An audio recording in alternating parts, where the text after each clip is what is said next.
Chapter 8:13. Standing in the middle of the magic circle that had dried up, Pest slowly opened his dark red eyes that symbolized the Black Death. Avenger, Pest, at your command, my master. Pest looked expressionlessly at Wu Ming, who was standing in front of him, as if he was speaking subconsciously. The reason why it was subconscious was because Pest was obviously stunned when he said those words. The expression on his face was as if he was saying, "What am I talking about?" Sure enough, it worked. The magic circle that summoned Pest was modified by Wu Ming, and it was the same magic circle that Wu Ming used when he returned. Although Wu Ming had no problem using it on himself, Wu Ming was worried that something might go wrong if he used it on Pest. Moreover, because the summoning circle was modified by Wu Ming according to the box court world, Wu Ming and Pest's state were more like heroic spirits than servants. In fact, there was not much difference. After all, Pest was not a living person, but a ghost. And Pest, who was summoned through a special method, was still not a living person, but still a ghost. However, because of the summoning ritual, Pest's various abilities were greatly improved. Your current state is actually 4 digits? Wu Ming was shocked when he felt Pest's aura. 4 digits? Lily, who heard Wu Ming's words, was shocked. After all, 4 digits was already the highest level in the box court world. Because it was an unorthodox summoning ritual in the box court world, Wu Ming as the master could not check Pest's attributes as a master. However, it was still possible for Wu Ming to check the number of people without any concealment through their aura. Master, didn't you say that Pest's strength might increase because of the ceremony? Letitia could also sense Pest's level. She was also a 4-digit number, so she could also sense Pest's level. Although that's true, this increase is too exaggerated. Wu Ming was quite puzzled. From 5 digits to 6 digits, it rose all the way to 4 digits. Although a 4-digit number was at the bottom, Pastor was indeed a 4-digit number. The phoenix tail was much more powerful than the chicken head because this was a qualitative change. I think it might be because of Master that my strength increased so much. Pest looked at Wu Ming with a hint of fear in his eyes. A servant's attributes were affected by their master. The stronger the master, the stronger the servant's attributes would be. Pest was indeed summoned as a servant, but it was not because of the extra power that Pest gained from being a servant, but because Wu Ming had established a master-servant relationship with Pest. Although Wu Ming might not be aware of this, Pest had a very deep impact on him. Originally, Wordless had only given Pest the impression that he was an expert who could defeat him. Now, Wordless gave Pest the impression that he was a god. Pest looked at the scene before him. A dragon was crawling in the universe filled with dense qi. Every breath he took gave Pest immense pressure. Gradually, the dragon's breathing stabilized and his eyelids twitched. Slowly, the dragon's eyes opened a sliver. Just the twitching of its eyelids made Pest feel fear. The opening of its eyes greatly affected Pest's mind. It was as if his brain had been stirred into a mess. Pester suspected that if he waited for the dragon to fully awaken and look at him with its huge dragon eyes, he might lose his mind. Fortunately, the moment the dragon fully opened its eyes, Pest was summoned and stood in the center of the magic formation. The moment Pest was summoned, he learned some information about Wu Ming through the contract he had with Wu Ming. But because of this, Pest was so obedient and looked at Wu Ming with eyes full of fear. However, Wu Ming did not notice Pest's fear of him.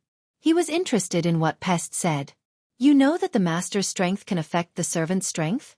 Is this knowledge from the summoning ritual? The only reason Pest knew that the strength of the master could affect the strength of the servant was because of the Holy Grail's knowledge. However, there was no Holy Grail in this world. How could such knowledge be imparted to Pest? Pest, how do you know this? I learned it from you, master, Pest answered honestly. The moment she formed the contract with Wu Ming, not only did Pest see the universe Wu Ming brought to her, but she also learned some knowledge about the Holy Grail War from Wu Ming. Memory sharing? But this kind of situation will only happen when you're asleep. It was common knowledge that the master would dream of the servant's past. If the servant was asleep, the servant would also dream of the master's past.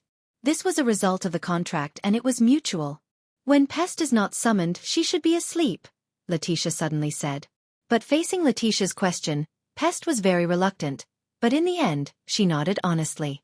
After Pest was killed, she was indeed in a state of hibernation. That's not right. I only know the knowledge. It's impossible for me to only know the knowledge in my dreams. There must be something else. Wu-ming frowned and squinted at Pest. Pest, you should have something else you haven't said, right? In just an instant, Pest's face turned pale. She did not say a word, and even her body stiffened. Wu-ming's words reminded her of the dragon she saw before. The way Wu-ming squinted his eyes was very similar to the dragon. Pest was once again sure that Wu-ming was the mysterious dragon. Master, Pest seems to be frightened by you. Letitia poked Wu-ming's back. That seems to be the case. Wu-ming naturally saw Pest's pale face and stiff body. Is it because I look so scary? He could not help but touch his face. No matter how he touched it, it was still a handsome face. How could he scare Pest? Forget it. We'll talk about it when you feel like it. Wu-ming shrugged. Although he did not know the reason, it was not a bad thing for the current situation. That's it for now. Pest, stay in No Name and get used to your power. But remember, do not attack your companions. I got it. Pest nodded. His stiff body and pale face were no longer as pale as before. Even if she had 10 times the courage, she would not dare to do anything. After all, Wu-ming's influence on her was too deep. Chapter 8:14.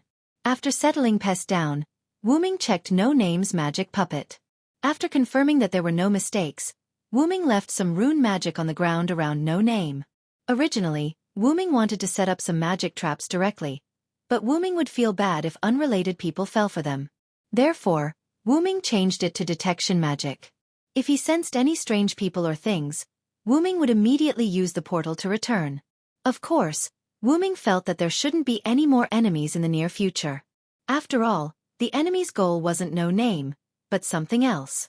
However, to be cautious, Wu-ming still did so. After checking again that there were no mistakes, Wu-ming opened the portal and returned to No Name's meeting room. Pest returned to her assigned room alone. Before familiarizing herself with her body's strength, she needed to recover her spirit. After all, the giant dragon in her dream had affected her too much.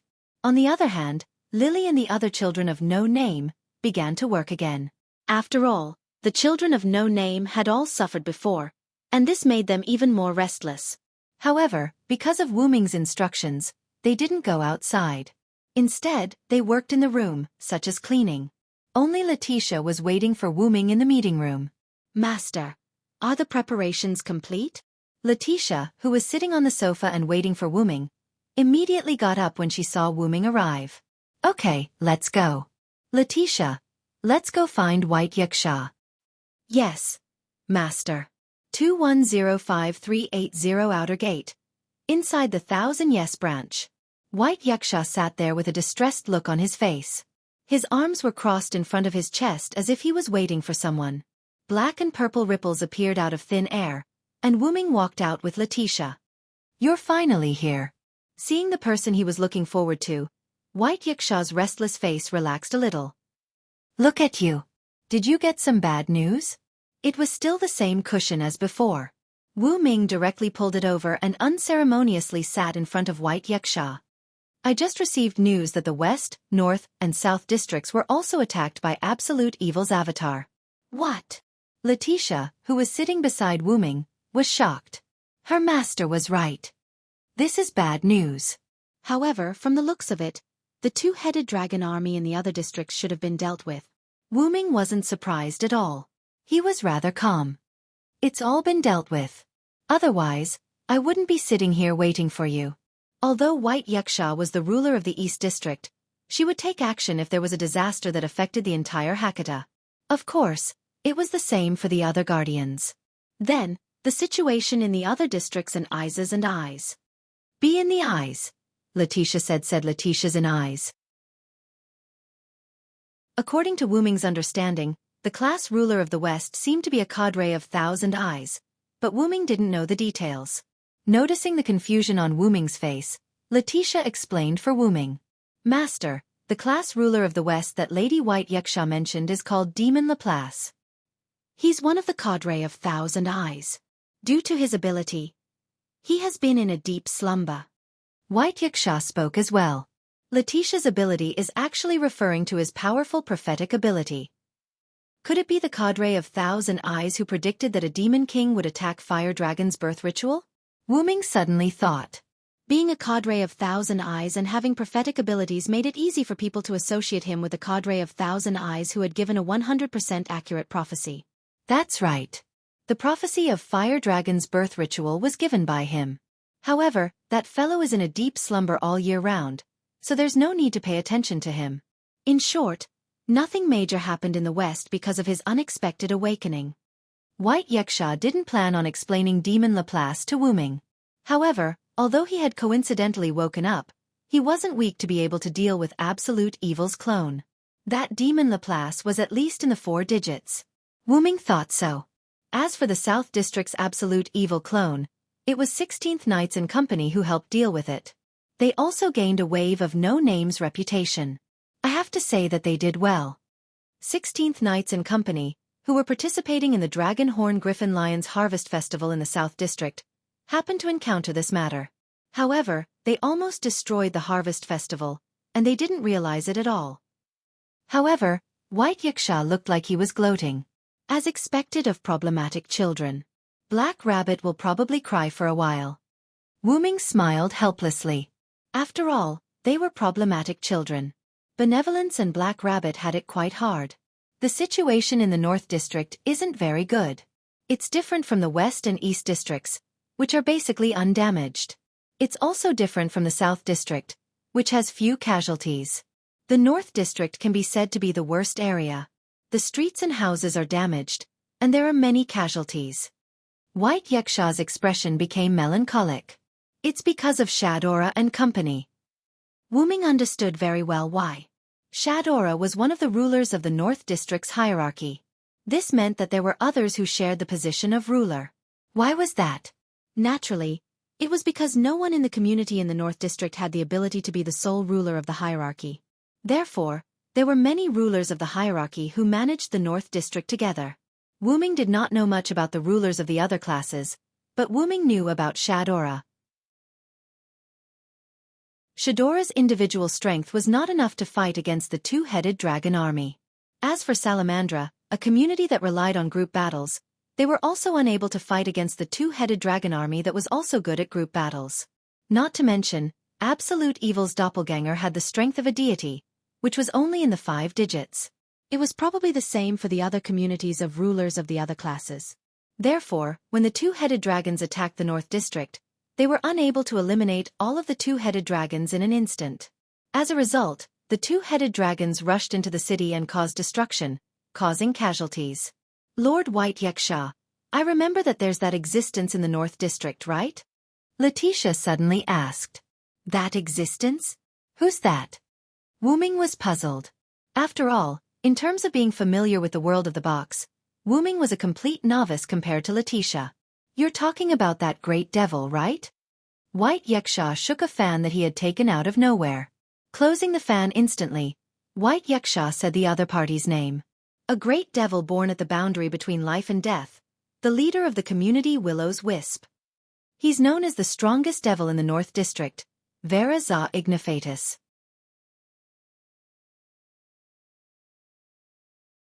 Chapter 8:15. So it's the leader of Willow's Wisp. Wu Ming came to a realization. In the competition called Gift of the Creator at the Fire Dragon's Birth Festival, Kasuga Hikari's opponent in the finals was a ghost named Aisha Ignifast, and her companion, Jack the Pumpkin Monster, who came from the community of Willow's Wisp. If that person took action, the army of Absolute Evil's clones should be easily dealt with. It seemed that Letitia acknowledged the other party's strength. It was Vera who took action. The North District was only slightly slower than the other districts in dealing with the Absolute Evil's clones. If Vera did not take action, White Yaksha would have to go to the North District to provide support.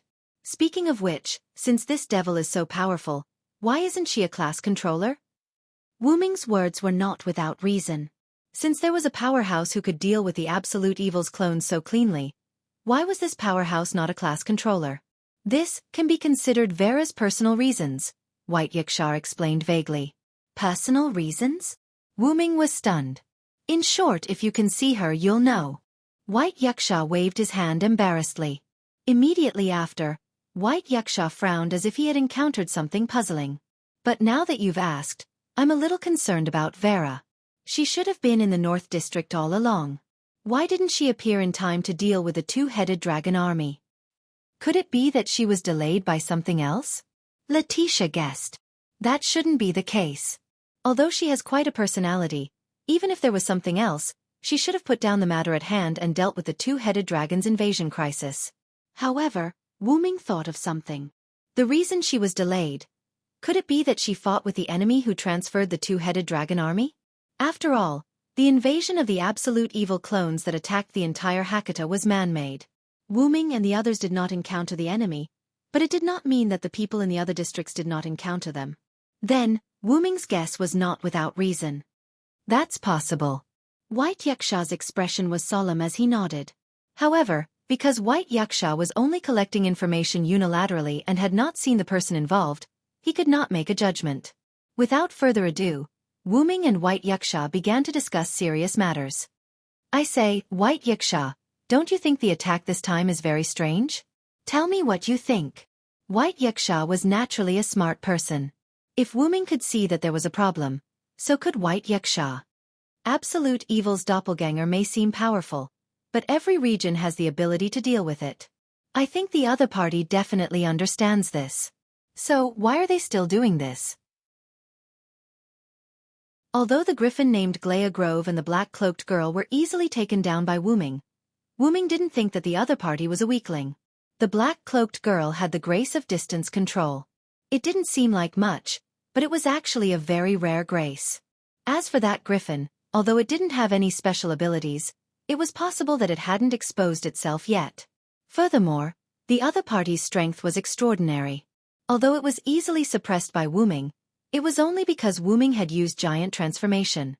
Apart from 16th Night, Wu Ming couldn't guarantee that anyone could wrestle with the griffin.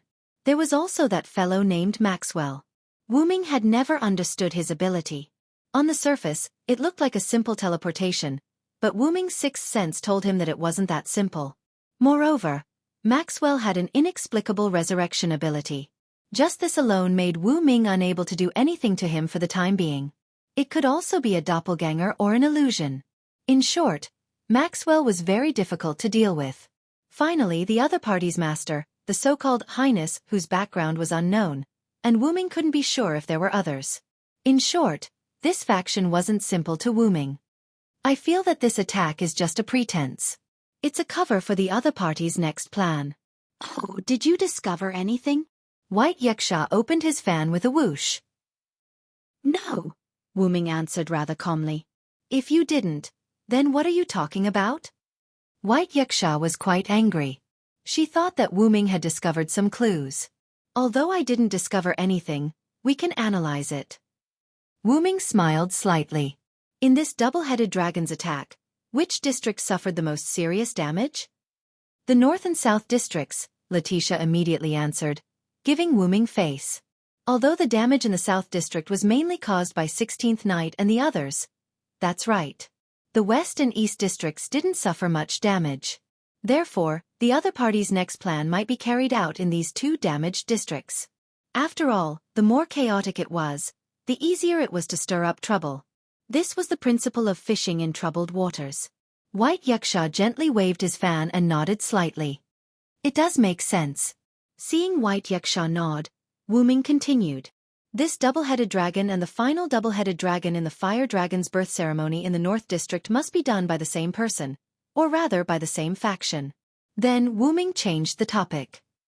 And if you say that Pest has nothing to do with the other party, I don't really believe it. Letitia and White Yaksha were stunned and then fell into deep thought.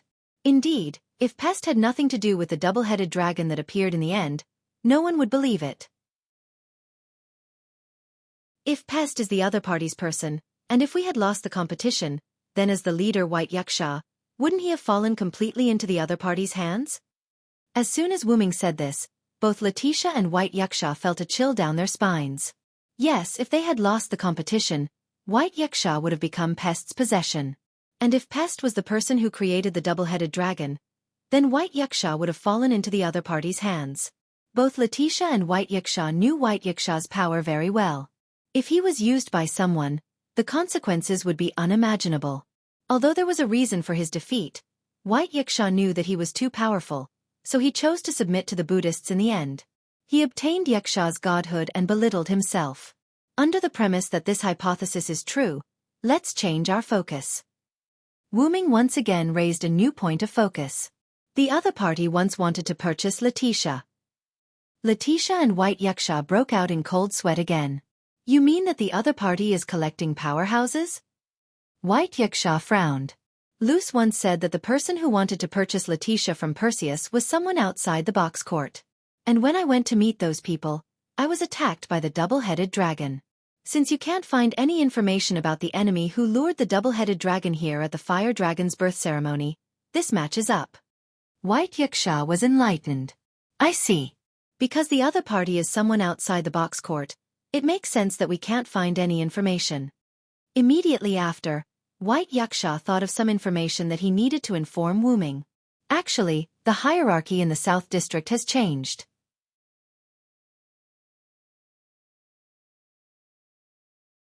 Chapter 8:16. The Southern District hierarchy has changed? Wu Ming was taken aback. That's right, and it happened not long ago. White Yaksha nodded.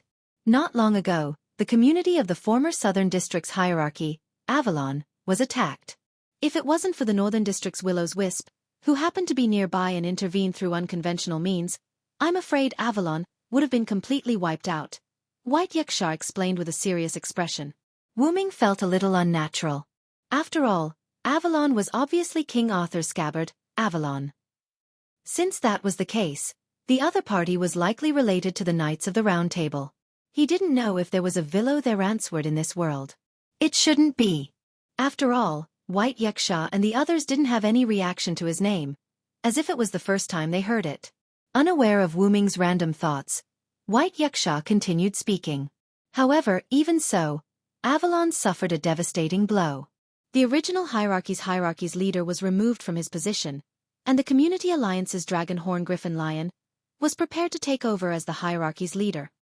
Although he hadn't officially taken over, the other party had already been recognized by the Southern District. Therefore, for now, it didn't matter if it was official or not. At this moment, Letitia raised her hand. Lord White Yaksha, do you know who the enemy that attacked Avalon was? White Yaksha shook his head helplessly.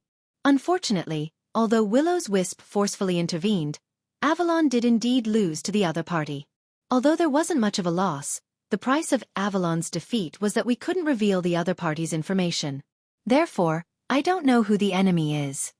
In Suitland, the rules of Suitland were absolute. Therefore, Avalon couldn't reveal the specific situation. However, one thing is clear. The other party is the Demon King. As for why, it was because the black contract documents rained down from the sky at that time. Many people saw it, and everyone in Suitland knew what the black contract documents represented. Therefore, he was most certain that the other party was the Demon King. It can be said that if it wasn't for the intervention of Willow's Wisp, the entire community of Avalon would have been wiped out. However, if it was really as Villo speculated, Avalon would very likely become the possession of the Demon King. Immediately after, Bayasha's eyes narrowed. I suspect that the Demon King who attacked Avalon is from the same faction as Pest and the person who can control the two-headed dragon. Wu Ming crossed his arms and nodded. First, they attacked the Southern District. Then, they attacked the Fire Dragon birth ceremony that was jointly held by the Eastern and Northern Districts.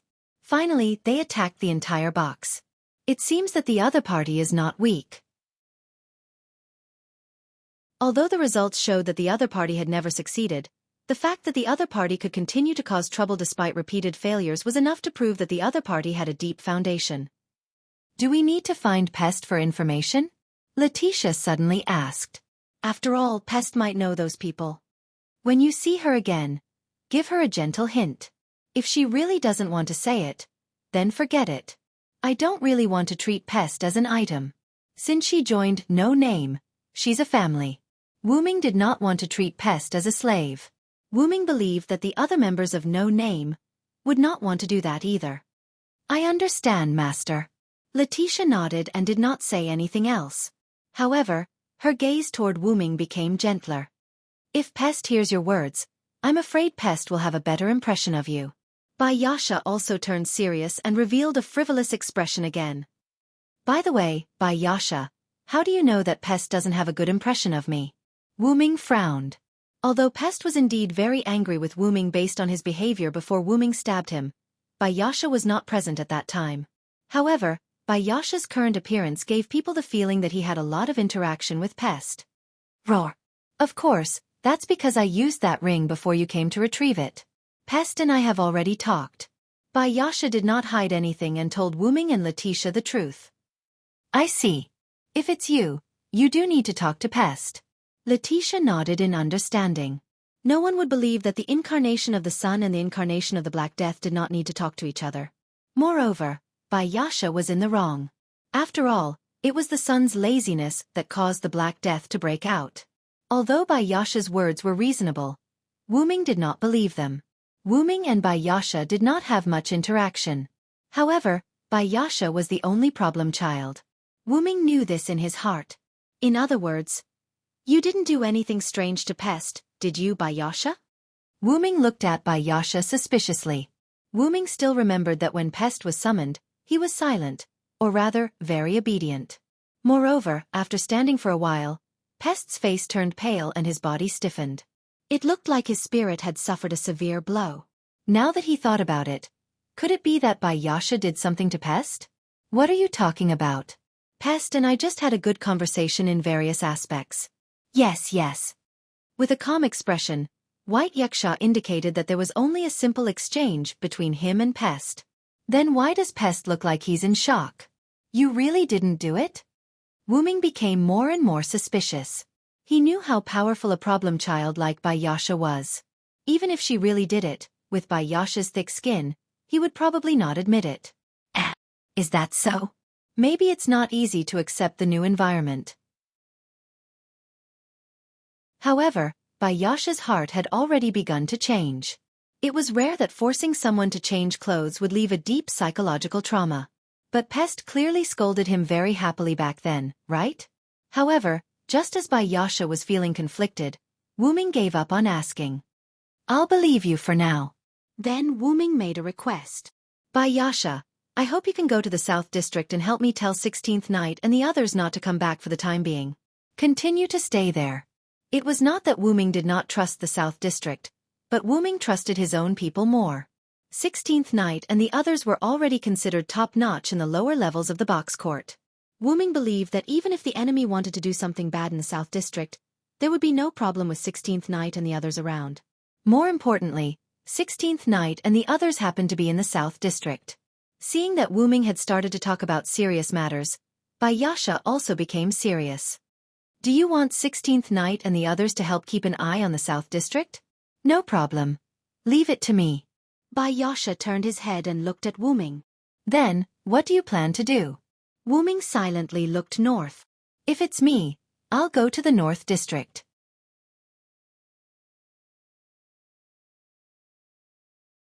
Chapter 8:17. The Southern District is guarded by 16th Night and the others, while the Eastern District is guarded by you, so I've decided to check out the situation in the Northern District. Wu Ming retracted his gaze from the north and looked at White Yaksha again. I should be relieved to leave the Eastern District to you, right, White Yaksha? Wu Ming teased with a smile. Wu Ming didn't look down on White Yaksha just because he couldn't do anything against the twin-headed dragon army.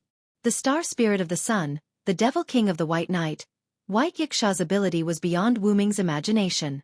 If White Yaksha recovered his two-digit main body, he would definitely be able to capture the absolute evil doppelganger easily. Back then, he could not do anything about the absolute evil doppelganger because the absolute evil doppelganger came menacingly and there were too many of them. White Yaksha had 14 Sun Sovereigns. Just by using Sun Sovereigns, he could easily eliminate these absolute evil doppelganger. However, if he really used it, the surroundings would probably be in a mess. Because he had too many concerns, White Yaksha was helpless. Facing Wu Ming's teasing, White Yaksha was not in a hurry to answer. Instead, he closed his eyes, opened them, and smiled. Who do you think I am? I'm the ruler of the Eastern District.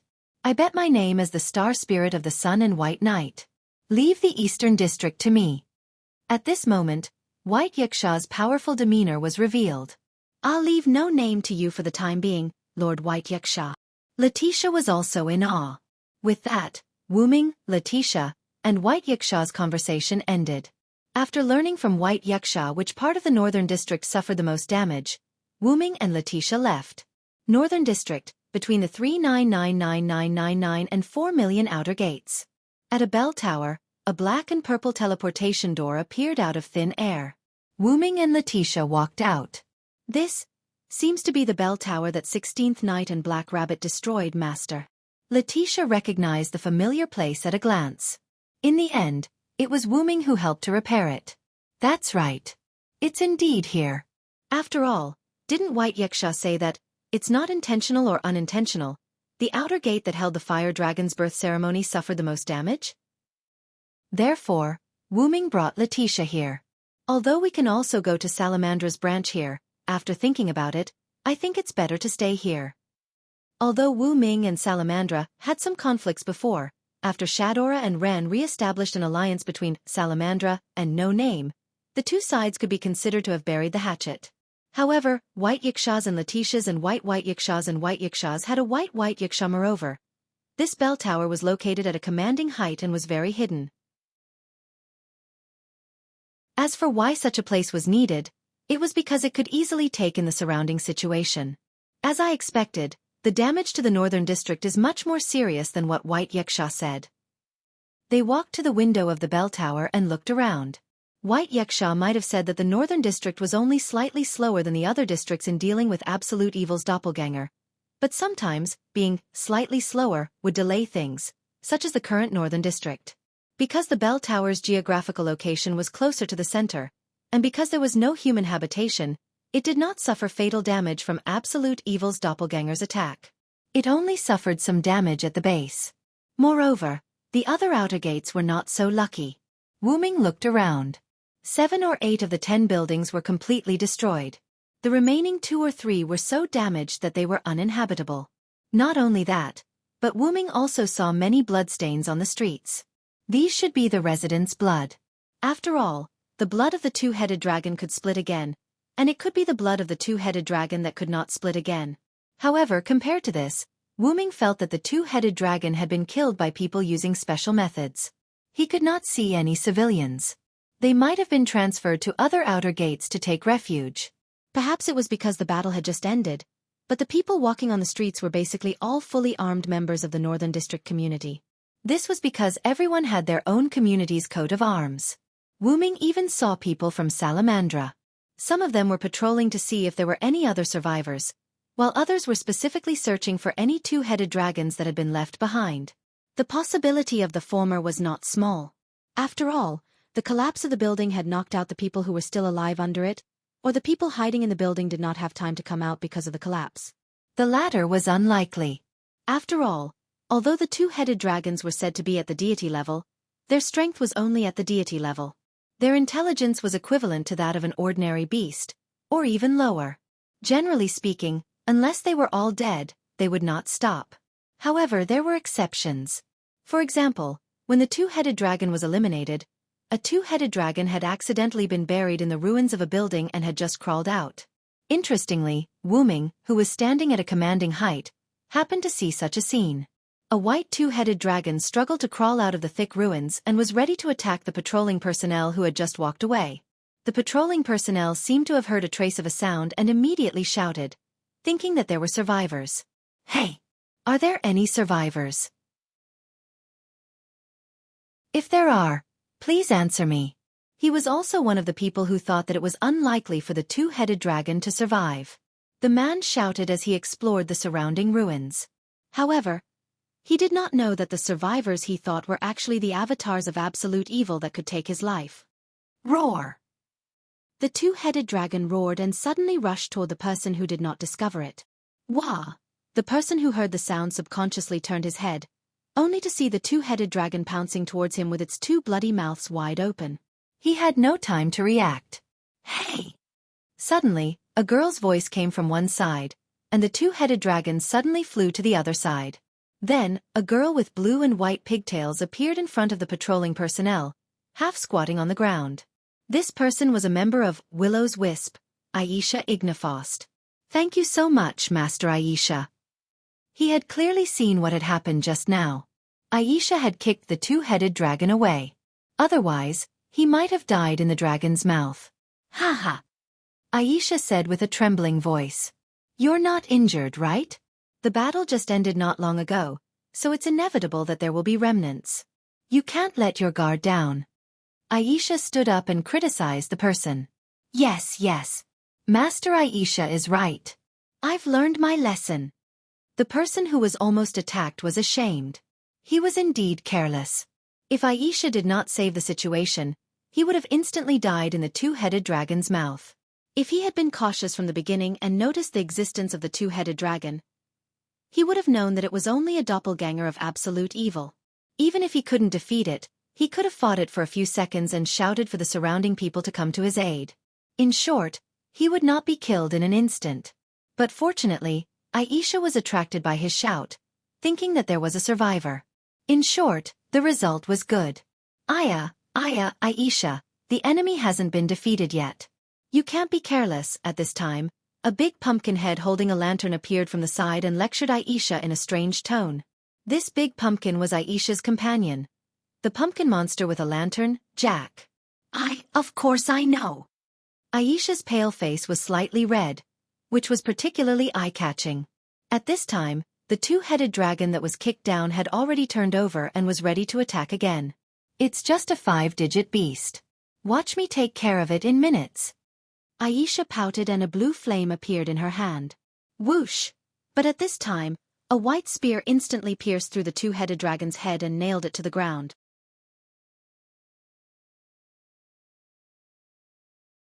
Chapter 8:18.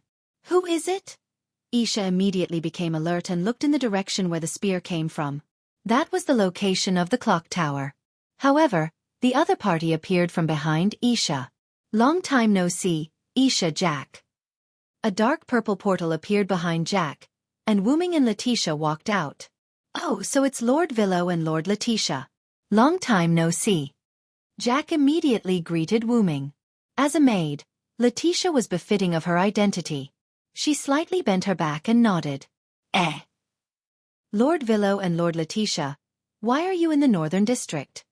When Aisha saw that it was Wuming and Letitia, she stopped throwing tantrums. Letitia was a senior in the box court, so Aisha naturally knew about her. The news of Wuming defeating the Demon King with a holy spear at the end of the Fire Dragon's birth ceremony also spread like wildfire.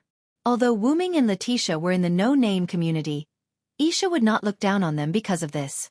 The strong would be respected no matter where they went. So it's Lord Villo and Lord Letitia who defeated the Demon King. The person who was saved by Aisha also recognized Wuming and Letitia.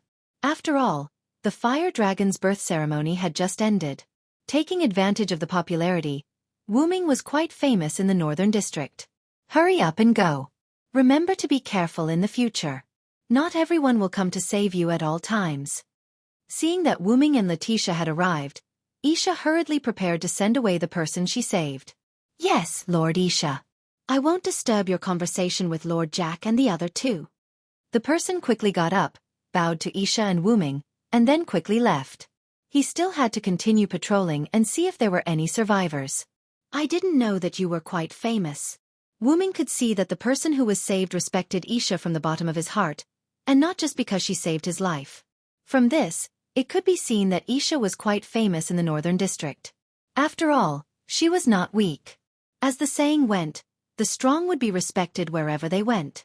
During the Gift of the Creator finals, if it weren't for the fact that his relationship with Wuming had improved, and he had obtained Wuming's flame through becoming friends, he would have probably lost to Aisha. Of course, I'm very famous in the Northern District. However, as soon as Aisha Wuming praised her, she immediately raised her head proudly, her nose almost reaching the sky. By the way, you still haven't told me why you came to the Northern District. Aisha turned her head and thought for a moment. Naturally, it is because of these doppelgangers of absolute evil, Wuming said, extending his right hand. Yggdrasil, the holy spear that had pierced through the two-headed dragon's head and nailed to the ground, was pulled out of thin air and automatically flew into Wuming's hand. This should be the legendary holy spear that destroyed the Demon King with a single blow. It is indeed extraordinary. Although Jack was a creation created by the leader of the Willow's Wisp, he looked more like a powerful spirit that had lived for a long time. Jack could see the details of this pure white spear at a glance. The power it contained, coupled with the fact that it was held by Wu-Ming, proved that this was the holy spear that had pierced through the Demon King. If you're referring to the spear that pierced through Pest, it is indeed this one. Wu-Ming nodded calmly. Then, Wu-Ming casually swung the holy spear, and golden ripples appeared at the tip of the spear, swallowing the holy spear. By the way, Lord Villo already knows that there are doppelgangers of absolute evil here. News travels so fast here. Isha was stunned. It seemed that she still did not know that the 4 districts had been invaded by doppelgangers of absolute evil. It is not only our northern district that has doppelgangers of absolute evil. Doppelgangers of absolute evil have also appeared in the eastern, southern, and western districts, Isha. It seemed that Jack was in the know. Is it that serious? Isha was shocked. Regardless of how many doppelgangers of absolute evil were in the other districts, this had at least affected the entire district. Anyway, I'm here to investigate in the northern district. Wu-Ming pointed at the 2-headed dragon that had already turned into a dried corpse not far away. I didn't expect to encounter this as soon as I arrived, and even meet you guys. However, Isha looked in the direction Wu-Ming pointed at and was shocked by the dried corpse of the 2-headed dragon. How did it dry up? Jack, on the other hand, saw some clues. It was roasted dry, right? Jack said as his gloved hand stroked the chin of his pumpkin head. Wu-Ming nodded and began to explain. That's right. My holy spear is filled with the power of light. The moment it pierced its body, the powerful power of light roasted its blood dry. After all, no one knew if the 2-headed dragon's blood would split again. Therefore, to be on the safe side, Wu-Ming directly used the power of the holy spear to roast the 2-headed dragon's blood dry. Then, Wu-Ming waved his hand at the 2-headed dragon's corpse. As a gust of wind blew past, the 2-headed dragon's corpse shattered and disappeared. Isha swallowed her saliva. Even though she was a spirit, she was still a little frightened by this scene. Of course, it was not that she was afraid of Wu-Ming. She was just afraid of Wu-Ming's spear. As expected, that spear is an extremely powerful god's persona weapon. Isha estimated that if she was stabbed in her spirit body, she might be instantly roasted dry. You can say that. Wu-Ming shrugged. A relic and a godhead weapon could be considered the same thing. Alright, can you guys explain to me how the Northern District deals with these doppelgangers of absolute evil? After all, he was here to investigate. Naturally, he had to ask the locals. Of course. Let's have Aisha explain it, Jack replied and nudged Aisha. Why do I have to explain when Jack agreed? Aisha looked resentful. It was not that she was unwilling to explain, but she was a little upset that Jack had tricked her again. Roar, roar, roar. There's nothing we can do about it, Aisha, because I'm just a pumpkin. Roar, roar, roar. Jack let out a strange laugh. I know, let me explain. Aisha tidied up her clothes and patted the dust off her skirt symbolically. Then, she began to explain. It was not complicated. The 2-headed dragon army that appeared in the Northern District suddenly appeared. Nobody knew how they appeared. The location was between the outer gate of 39999999 and 400000. It was the place where the fire dragon's birth ceremony was held some time ago. As the doppelgangers of absolute evil had appeared there before, the surrounding communities had strengthened the defense facilities there. Therefore, when the 2-headed dragons invaded, the area between the outer gate of 39999999 and 4 million became the best battlefield to fight against the 2-headed dragons. At the same time, the 2-headed dragon army that was not eliminated in time did not spread out. Instead, they held on until the great devil of the Northern District arrived and eliminated the doppelgangers of absolute evil in one fell swoop. So that's how it is.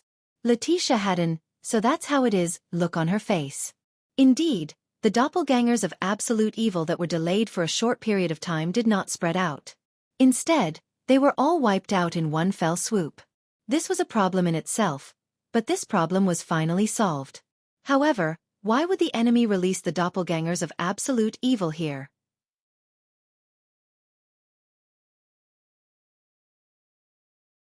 Chapter 8:19.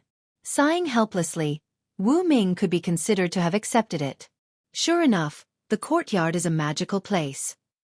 Then, Wu Ming closed his eyes and began to search. After Wu Ming closed his eyes, Letitia revealed a happy smile. Seeing Wu Ming's helpless expression, Letitia was actually quite happy. However, Wu Ming did not know what Letitia was thinking at the moment. He was now fully releasing his spiritual force, preparing to instantly scan the entire outer door. In the courtyard, Wu Ming's spiritual force was basically in a closed state. Even if it was opened, it could only cover a few meters around him. After all, there were many strange people in the courtyard, and there were also many strong people. If he wantonly used his spiritual force to scan, it would easily cause unnecessary misunderstandings. Then, why did Wu Ming want to wantonly use his spiritual force now? It was not because of the so-called crucial moment, but because Wu Ming was preparing to do a detailed operation. Searching without touching anyone. It sounded ridiculous, but it could be done. Or rather, Wu Ming could do it. Wu Ming's spiritual force was extremely powerful. Without touching the human body, Wu Ming could also see that person just by using his spiritual force. However, to search such a large area and find one person among so many people, it was indeed quite difficult, not to mention that the person might not even be here. However, it was still better than shamelessly looking for a salamandra, right? Moreover, what if he found it? For example, now Wu Ming, who had completely released his spiritual force, saw a transparent world. Every person, every house, every pile of ruins, and even the bloodstains on the ground appeared in Wu Ming's mind. Other than the lack of color, it was a complete God's perspective. And according to Letitia's portrait of Vera, Wu Ming really did find it. In a corner, a young girl with big twin ponytails and prominent breasts looked around, as if confirming that no one had noticed her. Opening his eyes, Wu Ming smiled. As expected, fate is on my side. Could it be that you found Master Vera? Letitia couldn't help but be surprised.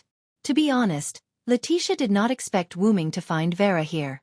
After all, many people had seen him leave in a hurry. Since that was the case, Vera naturally wouldn't continue to stay here. No, Letitia noticed the problem. The most dangerous place was the safest place. Perhaps the people chasing Vera didn't expect her to choose to stay after dealing with the two-headed dragon. His own cleverness had backfired on him. Not good. Wu Ming suddenly shouted. What's wrong, Master?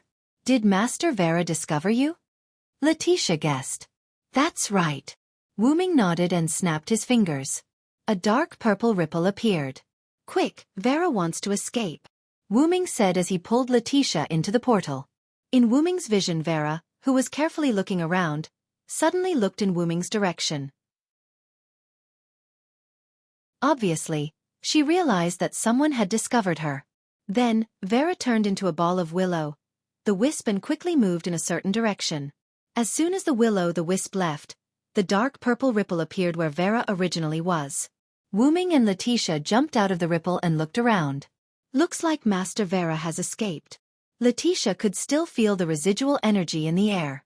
Indeed, but in this place that has become my backyard, Vera can't escape. Wu Ming raised his hand and snapped his fingers again. The portal appeared again. Wu Ming's spirit scan was still active. How could he let Vera escape? Wu Ming walked into the portal with a confident smile. Let's go, Letitia. We'll intercept them. As you wish, Master. On the other side, a ball of willow, the wisp, escaped into an alley. Dispelling the wisp, Vera revealed her true form. She looked behind her and made sure that no one was following her. After a short moment of thought, Vera decided to leave. But it was this short moment of thought that caused Vera to lose the chance to leave. Where do you think you're going? Willow's Wisp's leader, Vera za Ignifost. The dark purple ripple appeared behind Vera, and a rather calm voice was heard.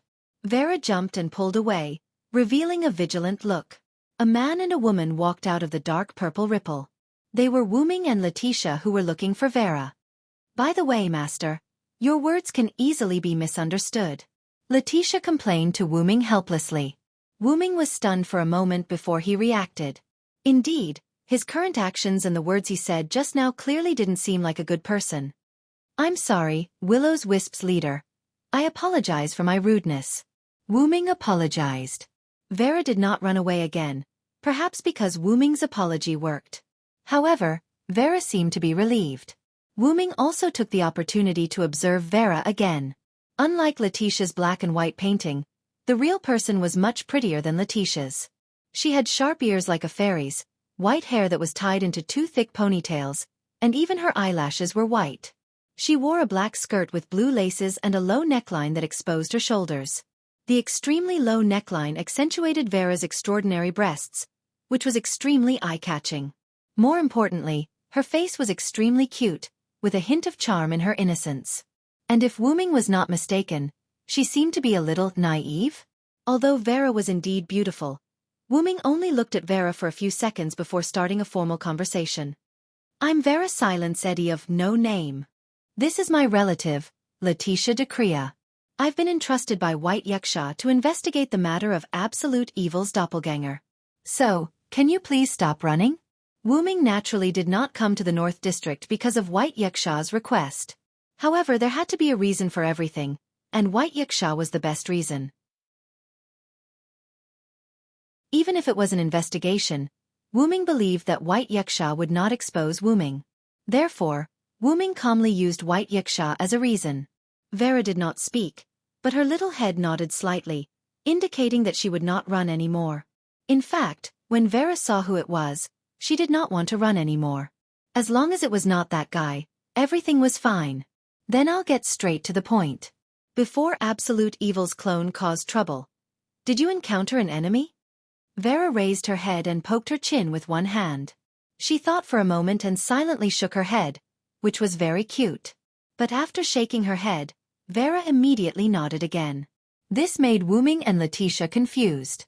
In the end, under Wu Ming and Letitia's puzzled gaze, Vera walked up to Wu Ming and pulled up Wu Ming's sleeve. "Help me."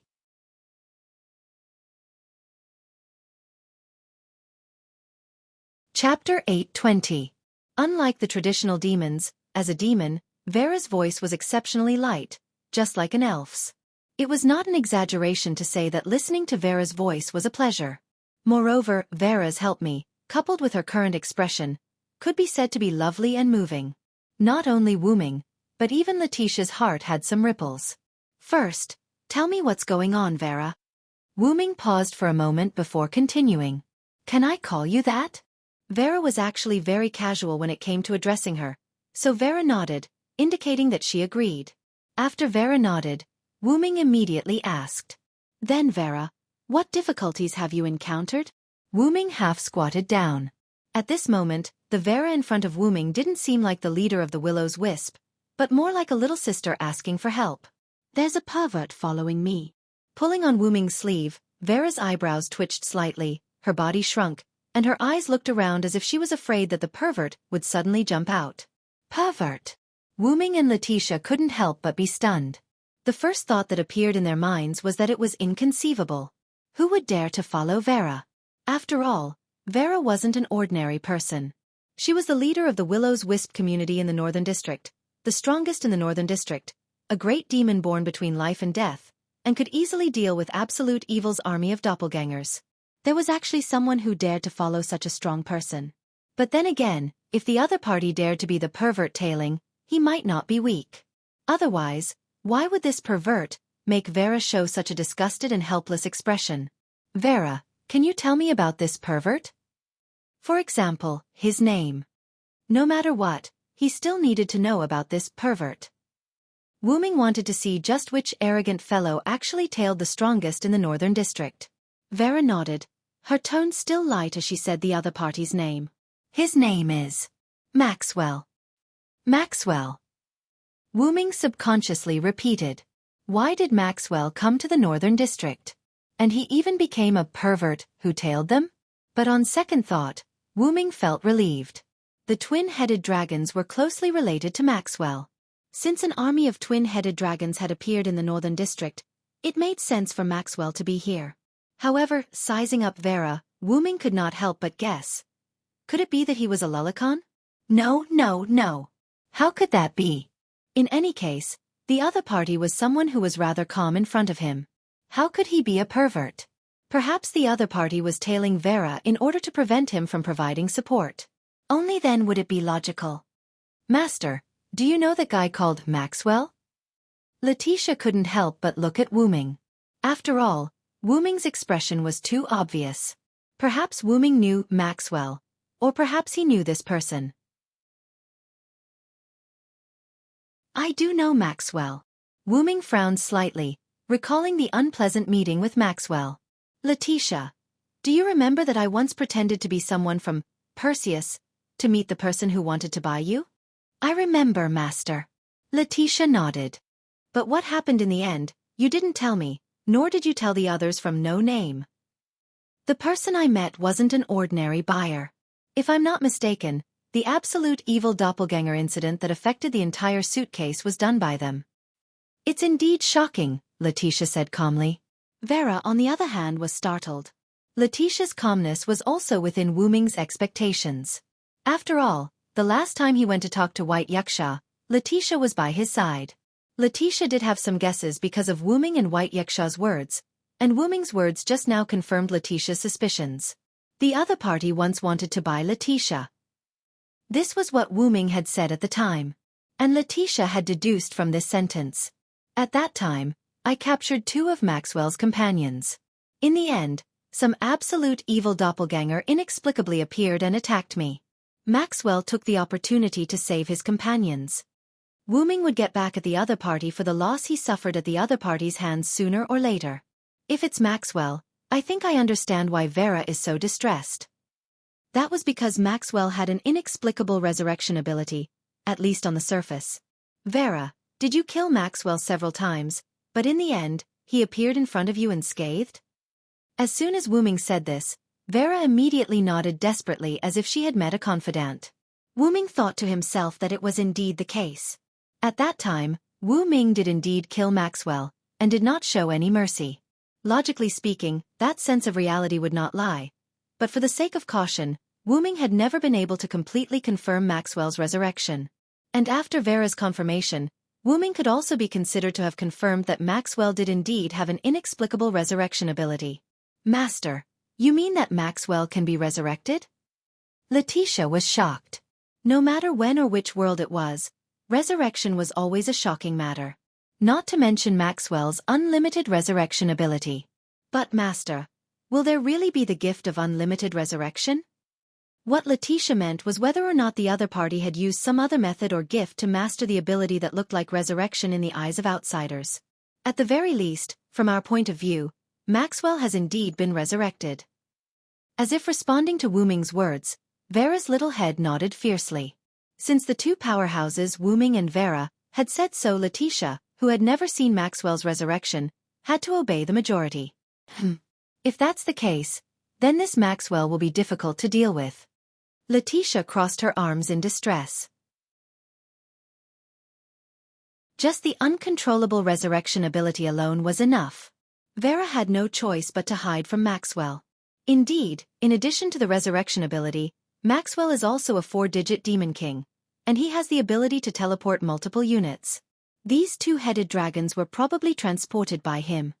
The teleportation ability could be used to attack and defend, save teammates, escape, and transport the 2-headed dragon army. The opponent was a 4-digit demon king, and he also had a troublesome resurrection ability. It was a powerful enemy. Of course, if Wu Ming could find the main body, Wu Ming could keep Maxwell in a constant state of resurrection. With that in mind, Wu Ming's thoughts drifted back to his main body. He wondered how the main body's injuries were recovering. The feeling of being blasted by the black mud was not pleasant. Back then, after Wu Ming transferred his mind to the backup machine of the root, Wu Ming still suffered from mental damage, and it was not light. As for how the main body was injured, Wu Ming, who had completely cut off the connection, did not know. He had to hurry.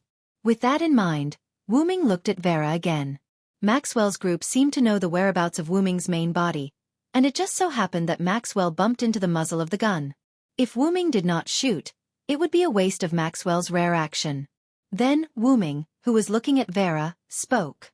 Vera, can you tell us more about Maxwell?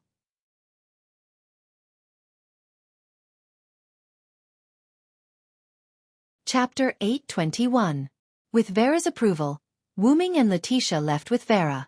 Wu Ming opened the portal and the 3 of them returned to No Name's base. In the conference room of no name, Wu-Ming and Vera sat together on the sofa. This was because Vera did not let go of Wu-Ming's sleeve after pulling it up. Vera did not care about Wu-Ming's distress. She seemed to be very curious about Wu-Ming's portal as she looked at the location where the portal had disappeared. Is there something you care about, Vera? Wu-Ming looked at the place where Vera was looking but did not find anything special. Vera did not say anything. She only reached out her hand and pointed at the place where the portal had disappeared. Master Vera should be interested in your teleportation portal, Master. Letitia poured tea for Vera as she answered Wu-Ming. Master Vera can freely control the realm gate. To a certain extent, Master Vera has the same ability as you. Thank you, Vera thanked Letitia in an adorable tone, but she didn't have the slightest self-awareness. She hugged the teacup with both hands. You're welcome, Master Vera. Letitia was very pleased and nodded with a smile. Then, Letitia came to Wu-Ming's side and poured tea for Wu-Ming. Wu-Ming's eyes lit up because of Letitia's words. Vera could freely control the realm gate, and this ability was indeed very similar to Wu-Ming's portal. However, the realm gate was fixed, while Wu-Ming's ability was not. Moreover, Wu-Ming's portal could only be used to go to places. However, both had their advantages. Then we are really fated. Wu-Ming smiled. Vera still did not speak. Only her little head nodded fiercely. At this time, Letitia, who was standing behind Wu-Ming, spoke. Sir Vera, please tell us more about Maxwell. After all, Wu-Ming and Letitia brought Vera back to No Name to obtain information about Maxwell. Therefore, Vera began a very short explanation. Because Vera did not speak much, Wu-Ming and Letitia could only speculate further from Vera's words. However, because Vera tried her best to avoid Maxwell, Vera did not know much about Maxwell. Most of the information she said was the same as what Wu-Ming knew. Combined with the information previously known, it could be summarized into the following points. Maxwell was a newly promoted demon king who came from the outside. He had control over ice and fire, multiple units of teleportation, as well as the strange ability to resurrect. He was also connected with Absolute Evil's doppelganger. Apart from this, Wu-Ming also knew one more thing. Maxwell didn't just start tailing Vera. Instead, he started tailing her before she even arrived at the box court. According to Vera, it was because she could not stand Maxwell's tailing that Vera came to the box. Wu-Ming, who knew the truth, had a complicated feeling. Because from this, it could be seen that Maxwell was really a pervert. But Wu-Ming looked at Vera's extremely unscientific body and her naturally beautiful face. Vera noticed Wu-Ming's gaze and responded to Wu-Ming with her head tilted in confusion. Wu-Ming seemed to understand Maxwell's perverted behavior. Huff. Wu-Ming sighed and lay down on the sofa behind him. Even if they managed to gather information on Maxwell, he would still be a huge problem. And this big problem was his strange resurrection ability. Although he could choose to trap Maxwell, don't forget that Maxwell also had the ability to teleport. Moreover, he did not know if he still had other abilities because Vera just said that she tried her best to avoid Maxwell. It was not easy for a natural airhead like Vera to know a lot of information about someone she hated the most and tried her best to avoid. Alright, Wu-Ming also knew the main reason why Vera was not the ruler of the hierarchy. It was because of Vera's natural airhead attribute. Speaking of which, Vera, where did you meet Maxwell? Since he could not think of a way to deal with Maxwell, he had to change the entry point. 54545 Outer Gate. Vera answered truthfully. 54545 Outer Gate? Wu-Ming was stunned. If I remember correctly. Wu-Ming said and looked at Letitia. That's right, Master. Outer Gate 54545 is where Salamandra's headquarters is located. Letitia confirmed. Vera, other than Maxwell, did you meet anyone else? For example, Maxwell's companions or something? Vera tapped her cheeks, thought for a moment, and finally shook her head. That guy's vigilance is quite high. Wu-Ming frowned. But thinking about it carefully, for something like tailing, no matter how thick-skinned Maxwell was, it was impossible for him to bring his companions. Master, do you want to go to 54545 Outer Gate to take a look? After a brief consideration, Wu-Ming nodded. I can go take a look. But at this moment, a piece of parchment floated in from the window and automatically flew to the coffee table in front of Wu-Ming. The parchment was engraved with the emblem of two goddesses, which was the symbol of 1,000 eyes. Could it be White Wuxia? Wu Ming picked up the parchment and turned it around to read. Master, is there a new situation? Letitia asked worriedly. Vera also looked at Wu Ming curiously. Wu Ming raised his head and looked at Letitia and Vera. The Southern District was attacked again. 2105-380 Outer Gate, 1,000 Eyes, Branch. Although White Wuxia was sitting on the mattress like the previous few times, White Wuxia now had his eyes closed and his arms crossed in front of his chest. He looked like he had a headache. Blackish-purple ripples appeared and White Wuxia immediately opened his eyes. Wu Ming, Letitia, and Vera walked out of the portal. Vera, I didn't expect you to kidnap her to the Eastern District. White Wuxia looked particularly surprised before revealing a gentlemanly smile. She didn't expect Wu Ming to bring Vera to the Eastern District. Vera looked at White Wuxia in disdain before shrinking behind Wu Ming and tugging at his sleeve. How's the Southern District now, White Wuxia? Wu Ming ignored White Wuxia's frivolity and immediately asked. Don't worry. Sit. Seeing Wu Ming's arrival, White Wuxia changed his previous demeanor and became very calm. Seeing White Wuxia's calm expression, Wu Ming didn't look anxious at all and sat down facing White Wuxia. White Wuxia spoke first. To be honest, I didn't expect you to come so quickly. After all, Wu Ming had gone to the Northern District to investigate. On the parchment that White Wuxia sent to No Name, he only wrote that he saw a trip to the 2105-380 Outer Gates, 1,000 Eyes Branch. Then I'm really sorry, Wu Ming replied indifferently. This made White Wuxia glare at Wu Ming. Forget it. Let's talk business. The Southern District was attacked again.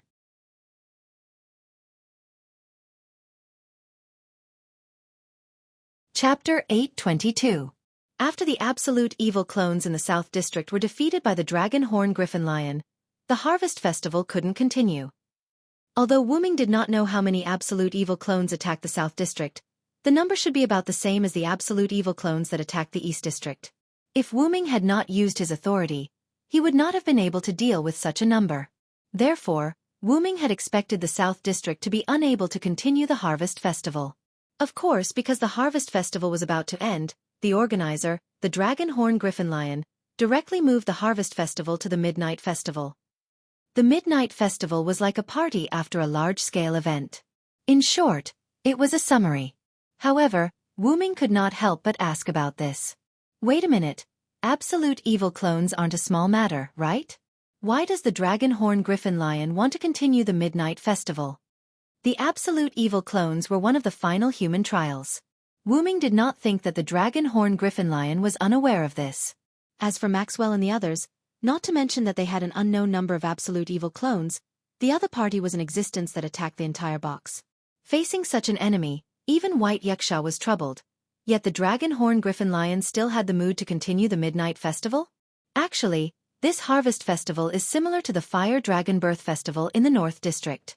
It's a grand event for the Dragon Horn Griffin Lion Alliance's speaker to become the ruler of the South District.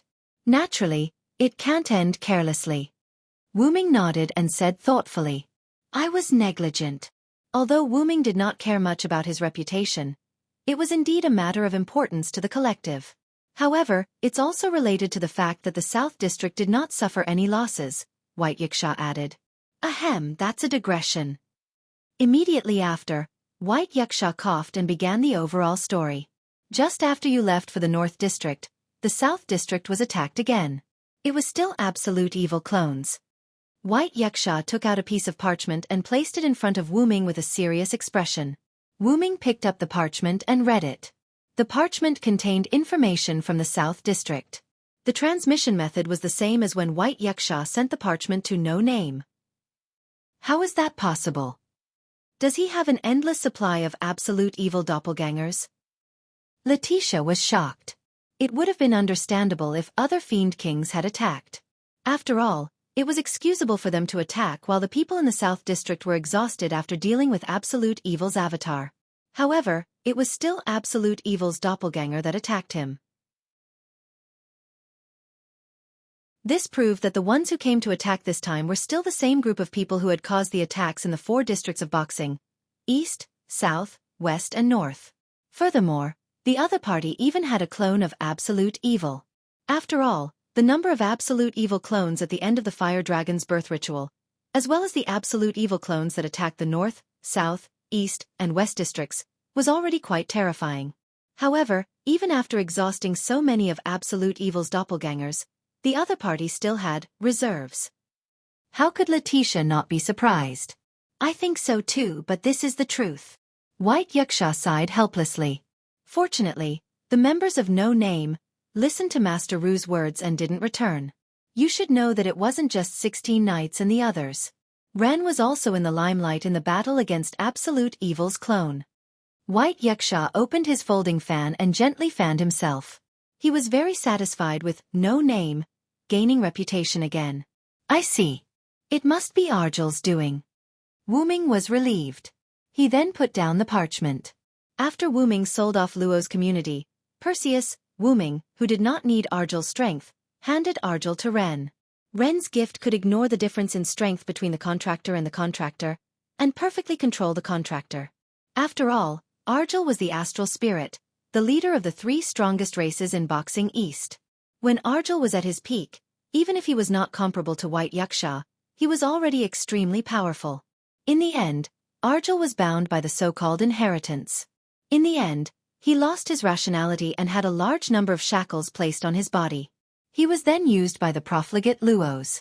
As there were too many shackles on Argel, removing them all at once would cause irreversible damage to Argel. Therefore, Ren's gift could not completely restore Argel to his peak. However, Argel's combat strength in Ren's hands was much stronger than when he was in Luo's hands.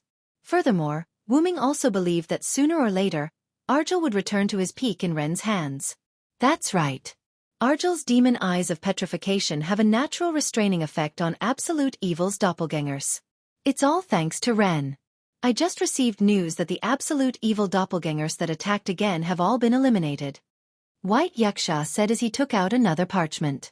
After all, Argel's demon eyes of petrification could also petrify the blood of the Absolute Evil doppelgangers. In that case, there would be no blood proliferation. So you're keeping us in suspense, White Yuxia. Wuming did not know whether to laugh or cry. He took the parchment in White Yuxia's hand and looked at it. Although I do have such intentions, cough cough cough, I've also been troubled by the matter of the Absolute Evil doppelgangers. White Yuxia, who quickly changed his words, had a melancholic expression. After all, the enemy has repeatedly attacked the various districts. This is definitely not a simple attack. If it was not a simple revenge on society, then there must be a reason or a purpose. Obviously, it could not be the former, so it must be the latter. But we have no way of knowing what the other party is trying to do. Letitia sighed. Perhaps it was to confuse people that the other party attacked the 4 districts in the eastern, southern, western, and northern district. Now, they had attacked the southern district again. Moreover, the other party has a teleportation-type gift. It's not easy to catch them. We haven't caught the other party's tail, so we have no idea where to start. Wuming crossed his arms helplessly. If he had known this would happen, Wuming would not have let Maxwell save the man and beast that he had captured. However, Wuming looked at Vera, who was kneeling beside him and tugging at his sleeve. At the moment, he could only rely on Vera. Through Vera, he could find Maxwell and use her to contact him. In the end, Wuming looked at White Yuxia. Since the southern district has been attacked again, you should pay more attention to the eastern district. After all, since the other party could attack the southern district again, it was possible that they could attack the eastern district again. Of course, it was the same for the northern and western districts. Don't worry, leave it to me. However, where are you going? Since Wuming said that, it must be because he was not going to stay in the eastern district. White Yuxia understood that. I'm going to take a look at the northern district again. Wuming stood up and prepared to leave. However, at that moment, a piece of parchment flew in from the window and landed in White Yuxia's hands. White Yuxia's expression changed when he saw the contents of the parchment. The northern district has been attacked again?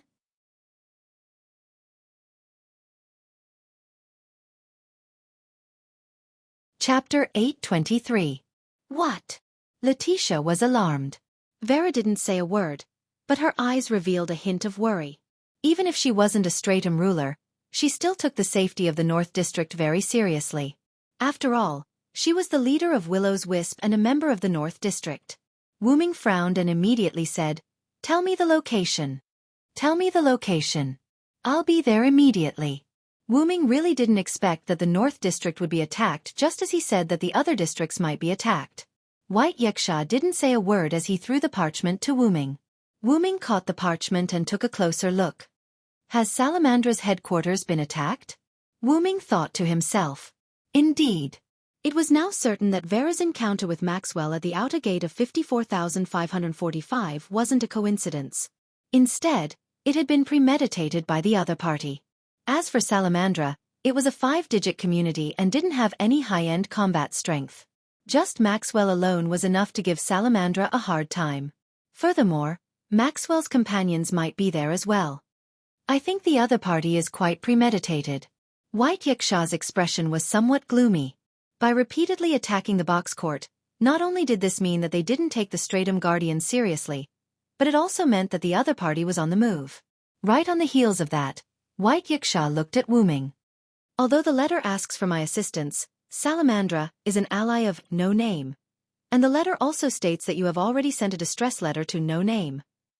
It was true that No Name was an ally of Salamandra, but distant water couldn't quench a nearby fire. It was unlikely that Salamandra didn't understand this principle. Even if Shadora knew that Wu Ming had a teleportation door, Wu Ming had never been to the outer gate of 54,545, so the teleportation door couldn't be used. From the looks of it, Salamandra was only asking for help symbolically. They mainly wanted to rely on White Yaksha. The branches of Thousand Eyes were interconnected, and the branches of Thousand Eyes were spread across the 4 districts. Therefore, White Yaksha could move to other districts through the branches.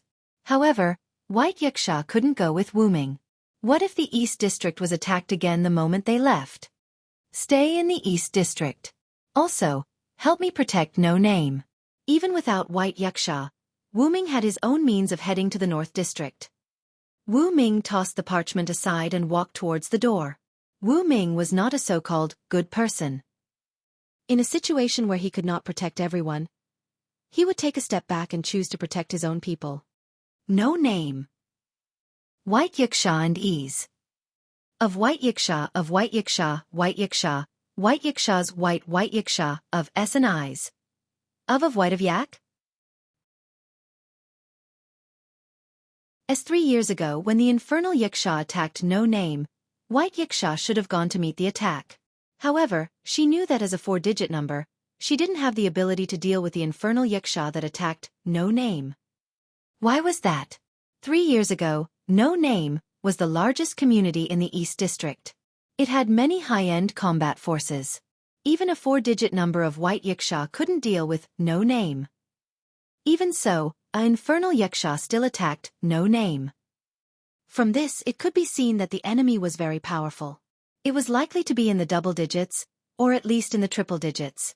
White Yaksha naturally wouldn't be afraid of such an enemy in the past. This required White Yaksha to return her godhood and retrieve her spirit spark.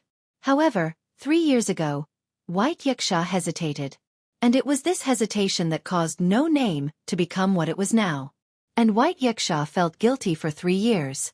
Black Rabbit's frequent hosting of the gift competition was actually one of White Yaksha's ways of compensating No Name. In the name of White Yaksha, leave the East District and No Name in my hands. That was White Yaksha's former name. It was his name when he was an Infernal Yaksha.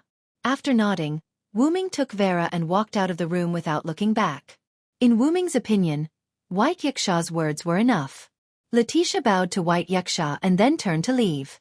Gotcha! Letitia closed the door. The sound of the door closing was particularly prominent in the room where only White Yaksha was left. White Yaksha, who was sitting on the cushion, waved his hand. The parchment that Wu Ming had casually thrown away flew into White Yaksha's hand. 54545 Outer Gate. White Yaksha closed his eyes slightly. It was unknown what he was thinking about. Then, the parchment in White Yaksha's hand instantly burned. White Yaksha waved his hand and the flames burned out. The parchment also burned to ashes. Then, the room returned to silence. Outside the This and Yes branch, Letitia caught up with Wu Ming. Master, how do you plan to go to the North District? Letitia's question made Wu Ming stop. After all, even if he used a teleportation door, Wu Ming could not directly go to the 54545 outer gate. He would have to put in more effort. Regarding this problem, I plan to ask Vera for help, Wu Ming said as he looked at Vera, who was still tugging at his sleeve. Vera tilted her head. Her face was expressionless, but Wu Ming could tell from her eyes that Vera was saying, yes. Indeed, we can ask Lady Vera to send us there. Villo could control the realm door and instantly go to the 54545 outer gate. And Letitia had also thought of the idea that Wu Ming had thought of. How about it, Vera? Can you help me? Wu Ming asked Vera. Vera nodded her little head, indicating that she could. Then, Master, there's no time to lose. Let's set off quickly. After all, the Demon King that attacked the North District could not be resisted by Salamandra alone, not to mention that the attacker might have companions. Moreover, the strongest combat power in the North District had been brought to Wu Ming's side. The 54545 outer gate was very dangerous at the moment. If they delayed for too long, Salamandra might be completely wiped out. However, Wu Ming rejected Letitia's suggestion. No, Letitia. You stay in No Name. Vera and I will go to the North District. Master. Letitia was confused for a moment. Because she was a maid, Letitia had developed the habit of following her master around. Therefore, Letitia was a little reluctant to not let her go to the North District with Wu Ming. Wu Ming reached out and pressed Letitia's head. He rubbed Letitia's beautiful blonde hair. No matter what, No Name has to leave a powerhouse behind. I have no intention of leaving everything to White Yaksha alone. Then Wu Ming smiled at Letitia. Our community. Can I leave it to you, Letitia? Letitia was momentarily stunned by Wu Ming's smile. But then, Letitia came back to her senses. The rejections in his heart also vanished. Yes, leave it to me, Master. With a confident expression, Letitia affirmed Wu Ming's decision. Letitia spread her wings and flew up into the sky. She then flew towards the location of No Name. Finally, Wu Ming looked at Vera. Please. Vera.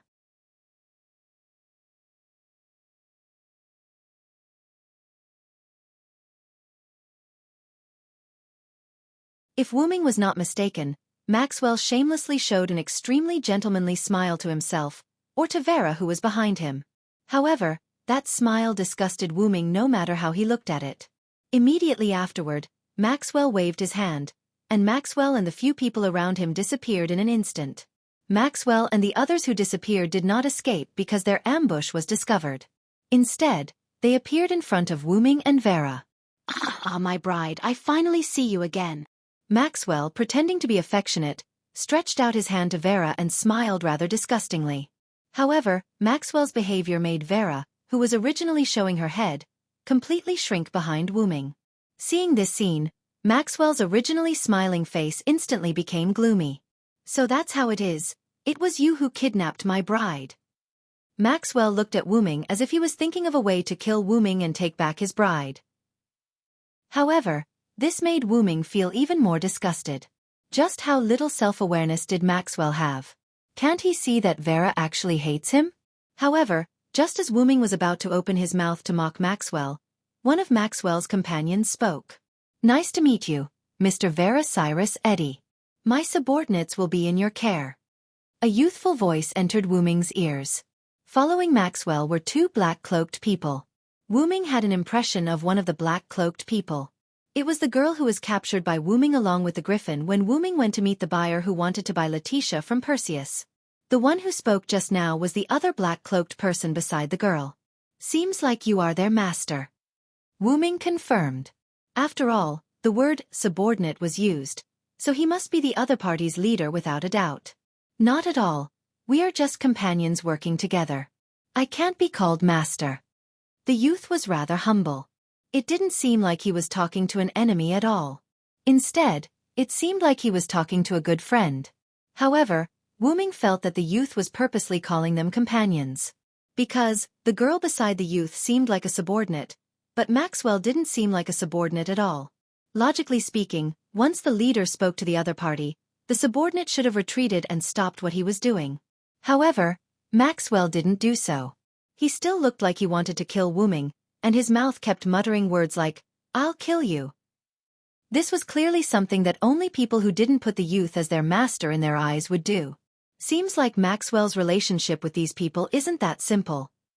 Wu Ming thought to himself. Your companion is a bit mentally unstable right now. Wu Ming pointed at Maxwell rather politely. However, the youth didn't say anything. Also, Wu Ming didn't know if it was an illusion, but he felt that the youth was rather helpless. This made Wu Ming squint his eyes. Sure enough, Maxwell and the other party weren't just companions. Then, Wu Ming pointed at the youth again. Also, I'm not interested in people who hide their heads and don't dare to show their true faces. However, the youth just smiled at this. Then the youth spoke to Maxwell. Maxwell, leave the villa to us, Vera. Your bride, I'll leave it to you. The youth had to change the way he addressed Vera because of Maxwell's fierce gaze. However, Wu Ming just smiled at this. Count Vera's share is mine. In the end, Wu Ming looked at Maxwell with a rather contemptuous gaze. Although I don't want to fight with a guy that I easily defeated again.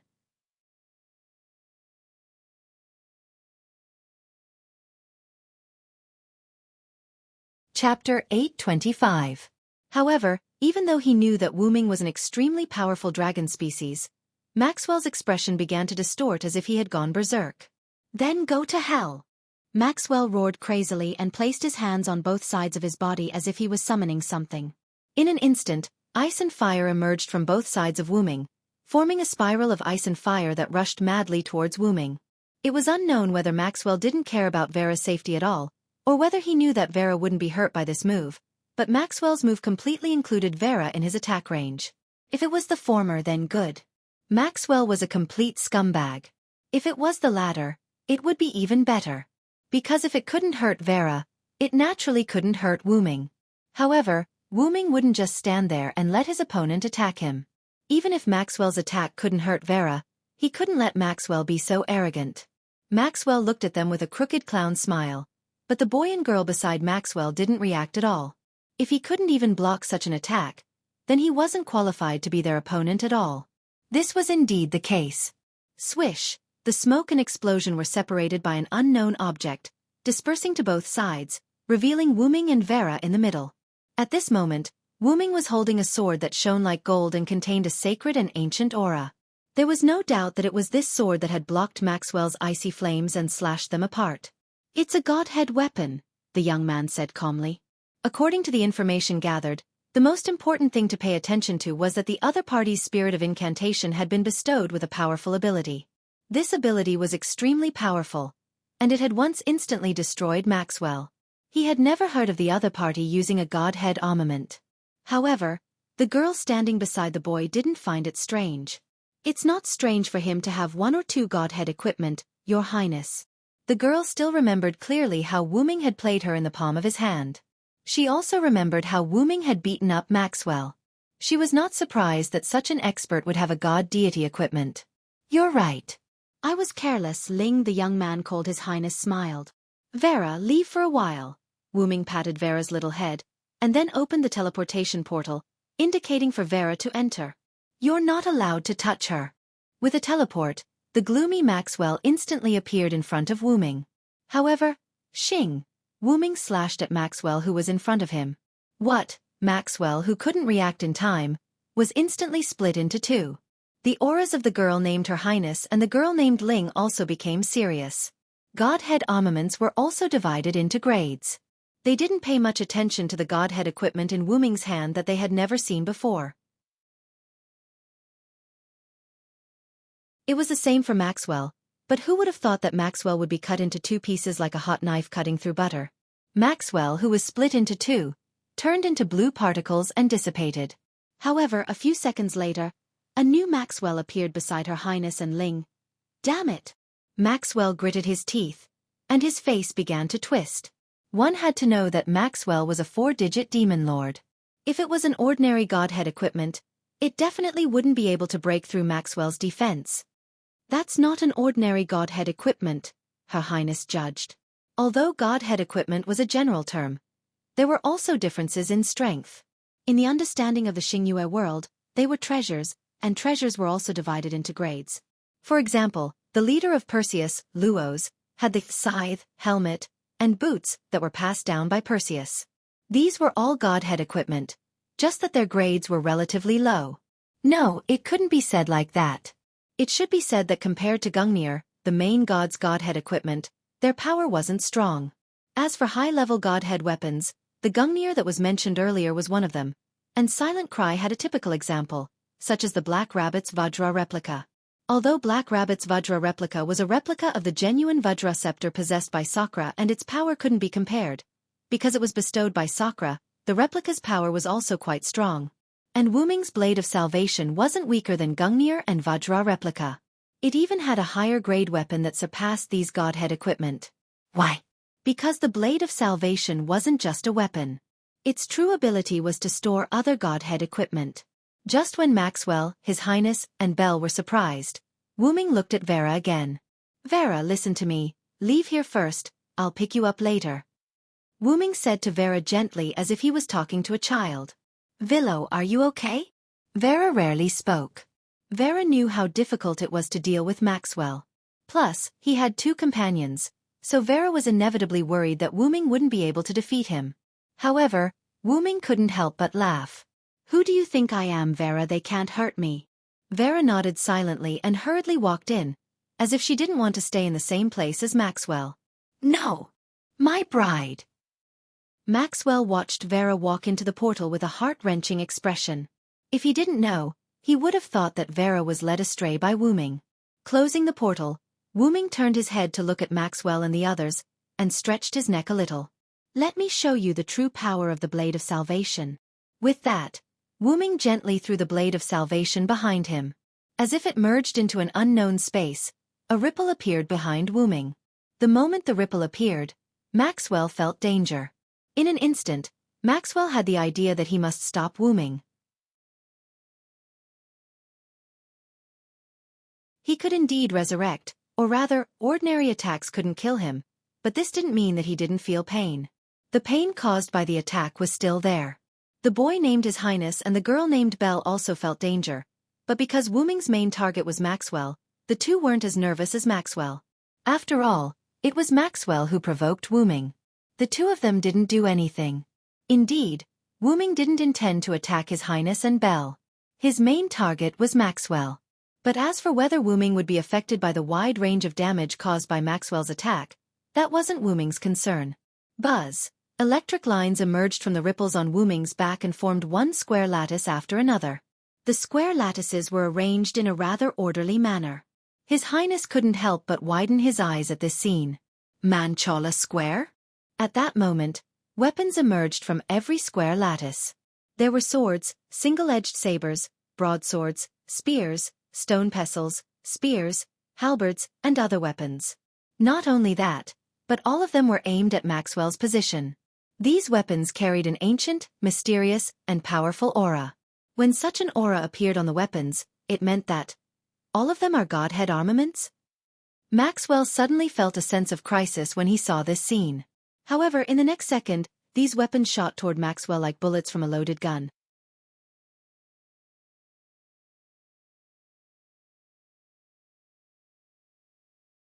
Chapter 826. The countless weapons in the lattice behind Silent Cry's back were like hidden dragons that had left the abyss. In other people's eyes, they rushed through the air and shot towards Maxwell in a manner that was incomparably boundless. One after another, the weapons from the gods completely covered Maxwell's position. The impact of the weapons caused explosions one after another. The ground was covered with smoke and dust from the explosions, and it was impossible to see what was going on inside. After a while, Wu Ming, who used his mental power to detect, found that Maxwell was no longer within the range of the energy torrent. Then, Wu Ming raised his arm, and the Manchala formation stopped shooting weapons. Without the sound of these weapons being shot and exploding, the scene fell into silence. Not far away, Ling supported Her Highness as she watched this brutal scene with a face full of fear. Although Wu Ming's weapons were aimed at Maxwell, they were so powerful that even Her Highness and Ling were affected. She had no choice but to use her ability to teleport Her Highness not far away. Your Highness. Ling could not help but gulp as she spoke with a trembling voice. I know, Ling. This scene is too shocking for both you and me. Hundreds of thousands of God's Park weapons with an ancient aura were fired at the same time.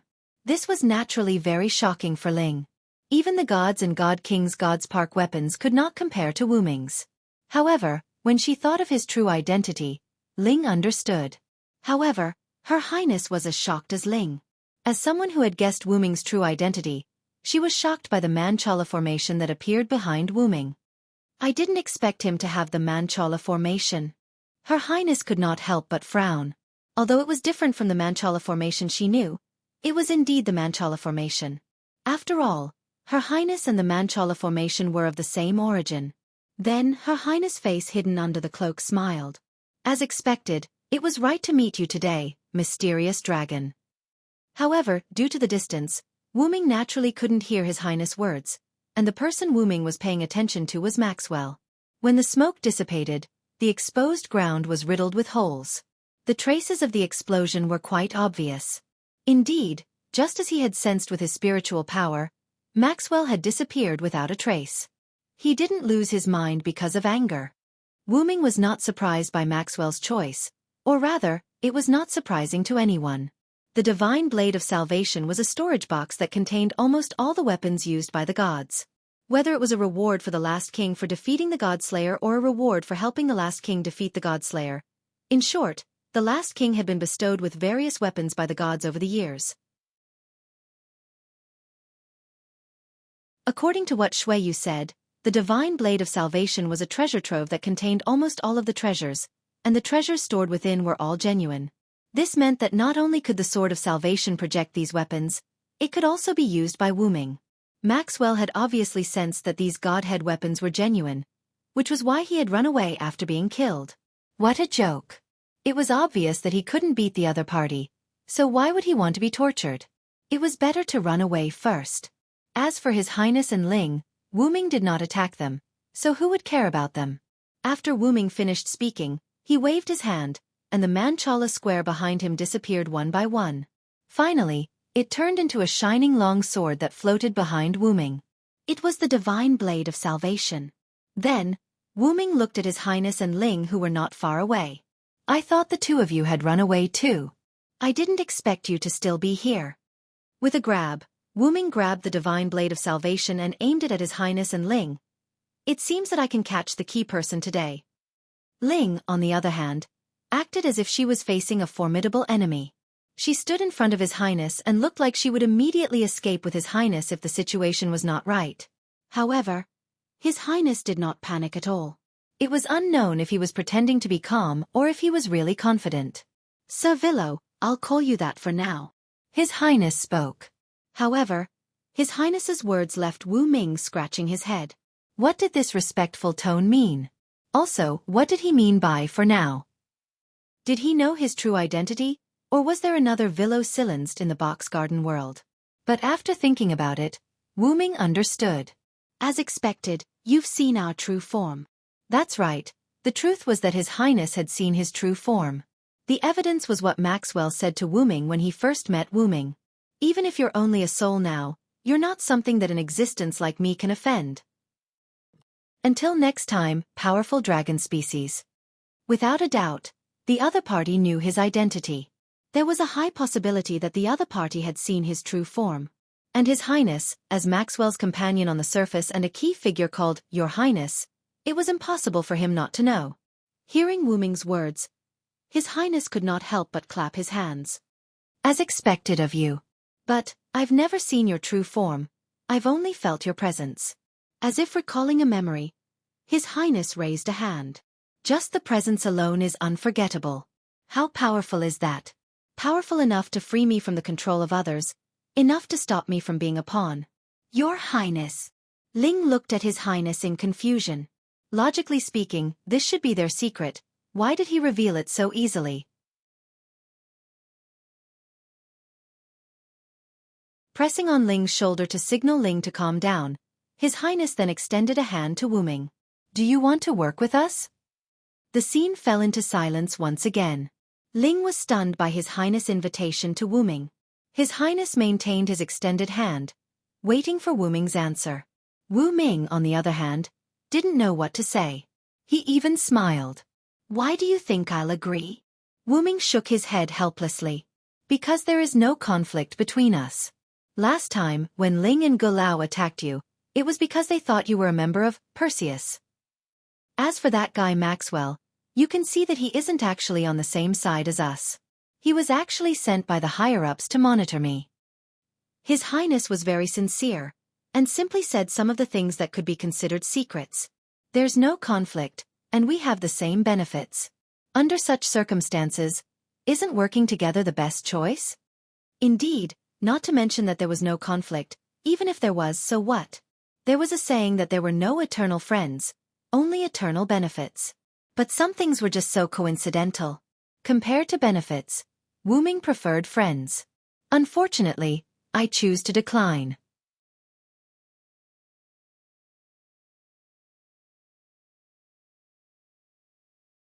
Chapter 827. What?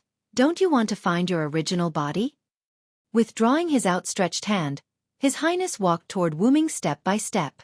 "I help you find your original body, and you use your power to help me get rid of my identity as a pawn. Isn't it the best of both worlds?" Indeed, this is indeed a way to get the best of both worlds. Wu Ming shrugged and admitted generously. "But, I won't cooperate with people who use code names every day." In this regard, His Highness smiled and then took off the hood of his cloak, revealing a rather young face of a white-haired boy. "Your Highness, what are you doing?" Ling was shocked. "My name is Galji." "Your Highness." Ling was really panicked this time. His Highness even said his real name. His Highness or Galji. The reason why he has always used His Highness as a name is because the name Galji is too special. How special is it?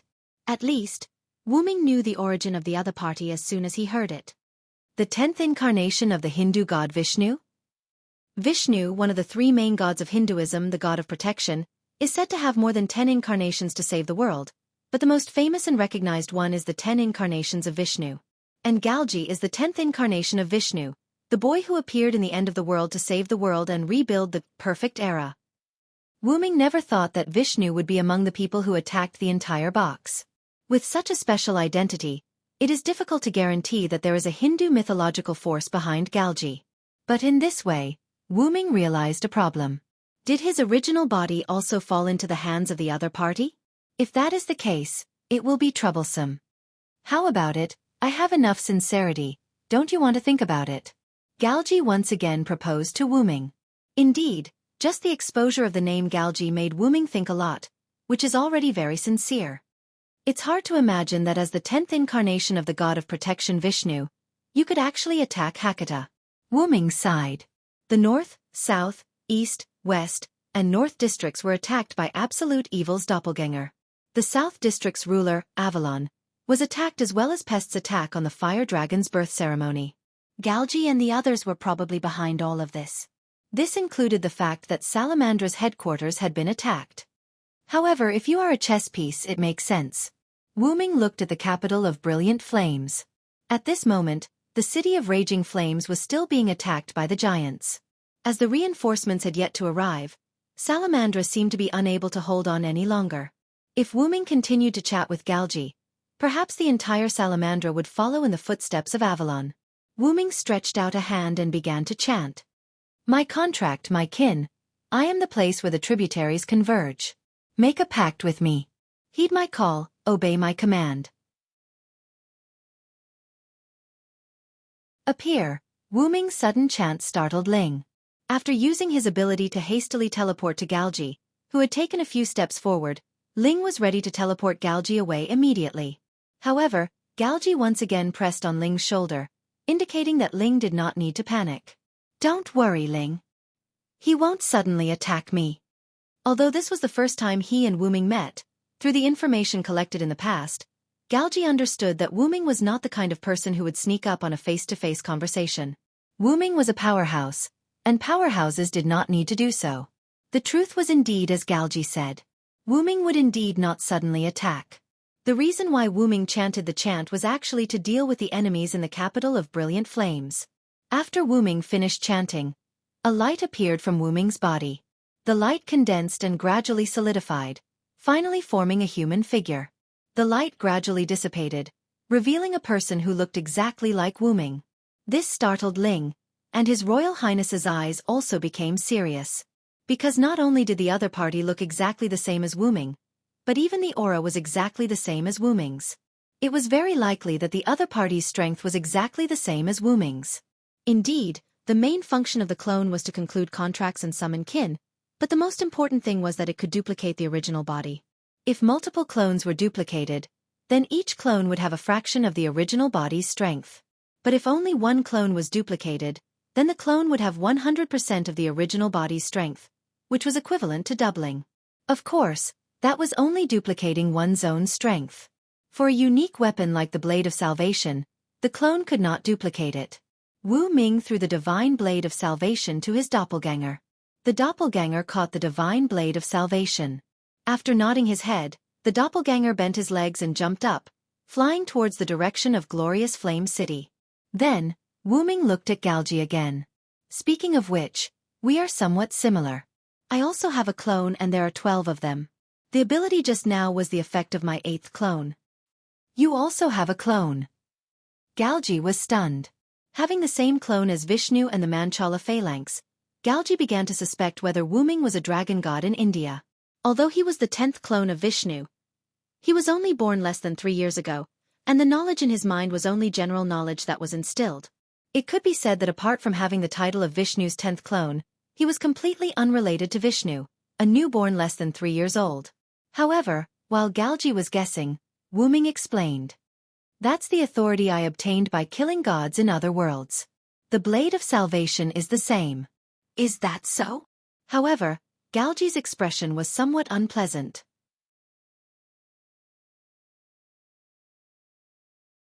The other party obviously wanted to use this information to offset the information he had given. To put it simply, Wu Ming still chose to refuse to cooperate. I think my sincerity is enough. Do you have to be my enemy? Everything Galji had done all this time was to get rid of the upper echelon's control, so that he and his subordinates could get rid of the status of chess pieces. If Wu Ming found his original body, Galji was confident that Wu Ming's power could help him achieve all this. However, Galji did not lack Wu Ming's power. Wu Ming's power was just a shortcut, and it did not matter even if he did not have it. If Wu Ming insisted on being an enemy, then Galji would definitely not be soft-hearted. For freedom, Galji was willing to attack the entire box court, let alone a ghost without a body. However, Wu Ming scoffed at this. What? You're changing to coercion now. I still say the same thing, I refuse. There might be a chance to be gentle with Wu Ming, but if he were to be forceful with Wu Ming, there would be no chance at all. No, how can that be? This is not coercion.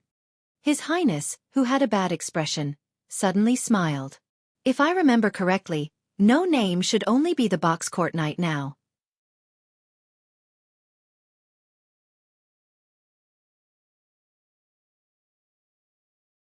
Chapter 828.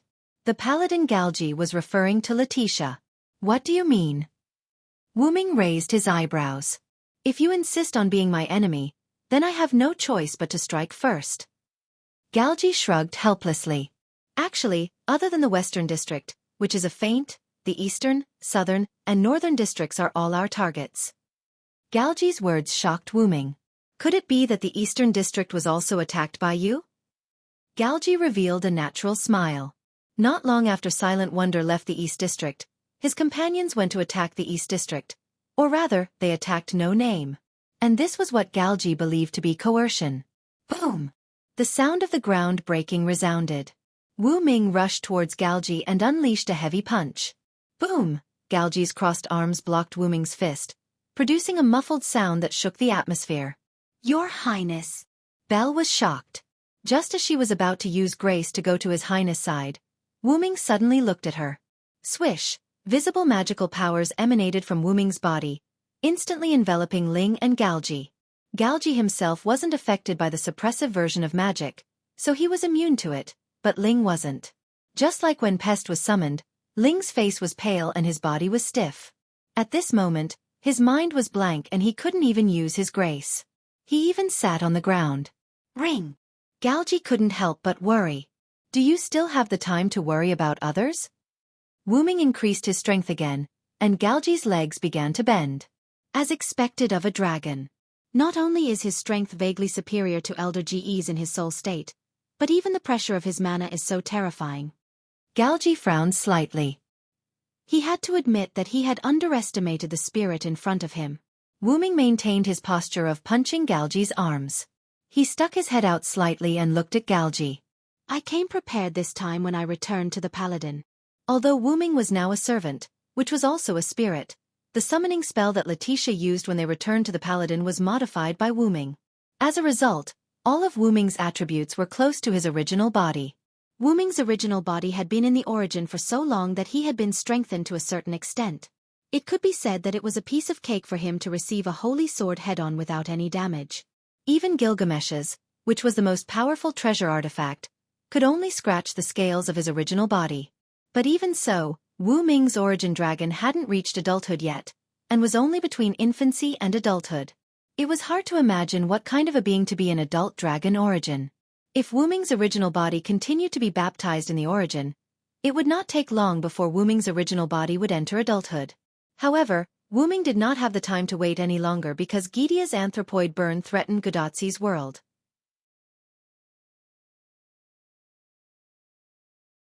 Therefore, Wu-Ming chose to face Gidea directly. It could be said that if Gidea did not have the black mud that came from the same source as Wu-Ming, he would not be a match for Wu-Ming at all. Even with part of the black mud, Gidea would still lose to Wu-Ming in the end. It was because of this that Wu-Ming did not hesitate to cause trouble for Gidea. Gidea understood this as well, which was why he chose to attract almost all of the black mud between the worlds and detonate it to severely injure Wu-Ming. It was also because of this that Wu-Ming's original body fell into the box world and was nowhere to be found. As for finding his original body in an unknown world, Wu-Ming needed to continue cheating. When he returned to the box, Wu-Ming had a rough idea of how difficult his enemy would be to deal with, be it in terms of strength, durability, or agility. As the master of cheating, Wu-Ming adjusted the servant's spirit base to the limit of a servant. It could be understood that Wu-Ming's casual punch just now was equivalent to the full strength blow of someone with 5-digit strength. However, the fact that Galji could withstand the punch proved that he was not to be underestimated. Although Wu-Ming's punch was a 5-digit attack, it did not mean that his opponent's 100-point physical defense could withstand his 100-point physical attack. Other external factors had to be considered. Therefore, the number of Galji who could withstand Wu-Ming's punch was definitely not in the 5 digits. At the very least, it had to be in the 4 digits. Try this. After Wu-Ming finished speaking, his red pupils turned golden. I am the strongest, and I hold all the victory in my hands. No matter if it is a human or a demon, I will defeat any enemy that stands in my way. The sacred words came out from Wu-Ming's mouth. Whether it was Galji or Ling, both of their faces changed. Galji felt a huge force coming from his arms. If he had to describe it, he would say that he could block it for a while longer, but now, he couldn't block it for a while longer. Belle, on the other hand, came back to her senses when she heard Wu-Ming's familiar words. It was a word that could summon a golden giant that could instantly suppress Gulao. His Royal Highness must be in danger. Although she did not see the golden giant, Ling knew that Galji was still in danger. Your Royal Highness. Ling struggled to get up while shouting for Galji. Then, Ling used her grace to come to Galji's side and prepared to transfer him away. But at this moment, Wu-Ming smiled. Ling! Back off! Galji yelled at Ling. However, before Ling could react, a rune that had been inscribed on the ground lit up and enveloped her. Ah! Ling screamed and fainted on the ground. That's a loon. That's right. The runes on the ground were the loon runes that Wu-Ming had drawn with his mental strength. As a rather famous rune, even though Galji wasn't proficient in it, he could at least recognize it. As expected, you guys are easier to deal with than Maxwell. After all, Maxwell couldn't be killed. Wu-Ming finished his sentence and pushed Galji away with his arm that was filled with the divine strength of his giant form. Galji was pushed back more than 10 meters, and Silent Sound's huge force even caused Galji's feet to leave 2 trenches in the ground. Damn it! Galji lowered his arm with a look of indignation. In terms of physical fitness, he couldn't compare to Wu-Ming. His other abilities were basically useless against Wuming. Only his trump card might be effective against Wuming, but because of Wuming's sudden attack, Galji didn't have time to use it. And now, although Galji had pulled away from Wuming and could use his trump card, but... Now, isn't it time for me to threaten you, Your Highness Galji? Wuming's sarcastic tone entered Galji's ears.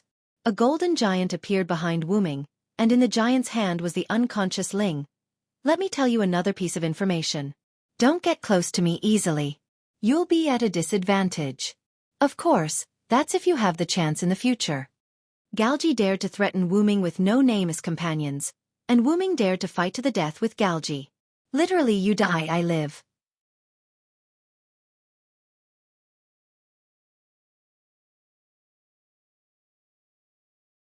Chapter 829. Galji admitted that he guessed wrong.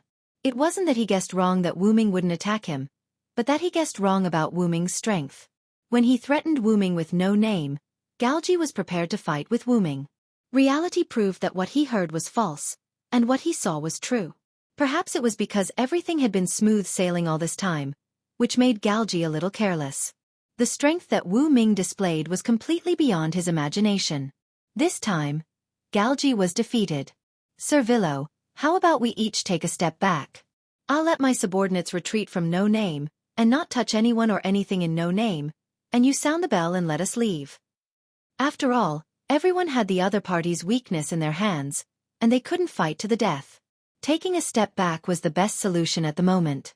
However, this best solution was based on the fact that no name was successfully attacked by Galji's subordinates. You think too much, Your Highness Galji. Are you sure your subordinates have completed the mission you gave them? What do you mean? Galji's expression changed slightly. You can try to contact your subordinates and see how they're doing with their mission. However, Galji couldn't do the super long-distance communication from the Eastern District to the Northern District, from 7 digits to 5 digits. Perhaps, only Wuming had such a method. He guessed that Galji couldn't do it, so Wuming raised his hand and snapped his fingers. Black and purple ripples appeared, and the giant behind Wuming reached its free hand into it and then stretched it out. However, when it stretched out, the originally empty golden giant hand had a dying figure in a black robe. It looked like a woman. Aurora. Galji's expression changed when he saw this. It was the subordinate he sent to no name. Sorry, Your Highness, we miscalculated. After Aurora finished speaking, she fainted. When Letitia signed the contract with me, although her current strength is still very vague, it shouldn't be lower than 4 digits. In fact, it's even higher than before. I'm afraid you guys don't know about this. After all, ever since Letitia became Wuming's maid, she had been with Wuming almost all the time. She had only helped a little during the fire dragon's birth ceremony. But because she didn't use her full strength, Galji and the others still believed that Letitia had lost her quintessence. Therefore, Galji only sent Aurora alone to no name to deal with Letitia, who had lost her divinity. As a result, Aurora was taken down by Letitia, who had obtained a new power. After that, Letitia contacted Wuming through the dependent contract, letting Wuming know that the enemy had been taken down. If you let this guy bring some of Absolute Evil's doppelgangers with him, I'm afraid Letitia will have to put in more effort. She might even be able to take the opportunity to escape. The golden giant behind Wuming shook the arm that was grabbing Aurora, which was rather ironic in Galji's eyes. Galji fell silent. He only had a few subordinates, and they were considered his confidants. It was impossible for him to give them up so easily like Pest. At this moment, a huge dragon flew out from the capital of Raging Flames. Your Highness! The huge dragon roared. Whoosh! The huge dragon's descent caused the airflow to flow like a storm, blowing the surroundings. Then, the emblem engraved on the huge dragon's body suddenly lit up. In an instant, the huge dragon transformed into a griffin. Wuming recognized the griffin at a glance. It was the griffin he had captured with Ling last time, the one named Glea Grove. So it's Genome Tree, huh? At this moment, the emblem on Glea's body was extremely similar to the emblem on the wooden carving hanging around Hiroyuki's neck. There was no doubt that it was the Genome Tree. Perhaps the ability to transform into a huge dragon was the ability bestowed to Glea by the Genome Tree. Elder Galji, are you hurt? Wu Ming's clone had headed to the capital of Raging Flames with the weapon known as the Divine Blade of Salvation. Galji was rather worried that Glea Grove, who was left behind to assist the giant Demon King in attacking Salamandra, would be injured by Wu Ming's clone. "I'm fine, Your Highness." Glea's griffin head shook, then turned to Wu Ming. "After that guy went over, I immediately retreated from the capital of Raging Flames." He knew how powerful Wu Ming was. His godly speed that seemed to be able to control time and his immense strength that even he couldn't compare to. Just these two abilities alone were already troublesome for Glea. Moreover, Glea was worried that since Wu Ming could spare time to support the capital of Raging Flames, would Galji and the others be in danger? Therefore, he left the capital of Raging Flames and flew over. It seems that it's a clone. After arriving here, he saw that Wu Ming was still here. Glea understood that the one who went to the capital of Raging Flames to support the capital of Raging Flames should be a clone created by Wu Ming with a special gift. "Although it's a doppelganger, the doppelganger has the same strength as me," Wu Ming explained kindly. Although this explanation was rather sarcastic in Glea's eyes. "Your Highness, what should we do next?" Glea lowered his head and asked Galji beside him. He naturally saw that Belle and Aurora, who was here for some reason, had fallen into the hands of the other party. Coupled with Maxwell's disappearance, their current situation was very grim. However, as long as Galji was here, it would be fine even if they were all sacrificed. Therefore, Glea was actually asking if they should retreat.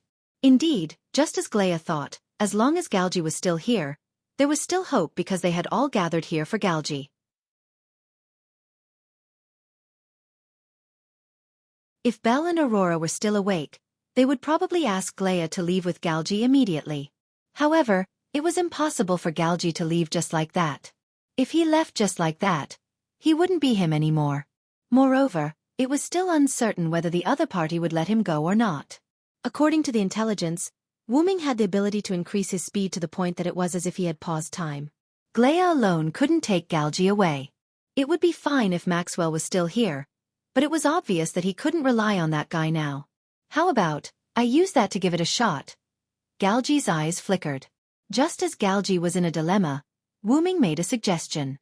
"I say, Galji, do you want to make a deal with me?" "Deal?" Galji frowned. "Of course, there are no eternal enemies, only eternal benefits. Didn't you mean that before?" The golden giant behind Wu Ming stretched out his arms and showed the unconscious Belle and Aurora to Galji. "If it's you, you should have a lot of good things, especially the good things from No Name. For example, the flag of No Name."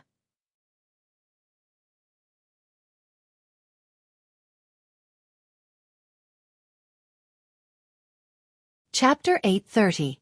But Galji shook his head helplessly.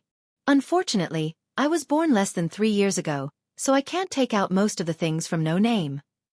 Because No Name was attacked 3 years ago, Galji wasn't even born yet. "Less than 3 years?" Wu Ming was surprised. "I see. That's why you said you're a prop." Although Galji looked about the same age as Ren, he was only created as a prop with less than 3 years of life. "I was born with the body of a child, and the knowledge in my head is all man-made common sense. That's why I yearn for freedom so much." When Galji spoke, his eyes were full of hope for freedom. "That's not an excuse for you to destroy other people's lives," Wu Ming suddenly said. After a long sigh, Wu Ming closed his eyes and looked at Galji again. "You know, although I'm not human, I grew up as a human. It wasn't until the old man who adopted me passed away that I knew I wasn't human." "Grew up as a human?" Galji was also stunned. "That's right. The old man who adopted me deliberately hid it. Although he knew I couldn't live like a human for the rest of my life, he still hoped I could live a normal life for a while." As if recalling his life on Earth in another world, Wu Ming's eyes were full of memories. That old man was very ordinary.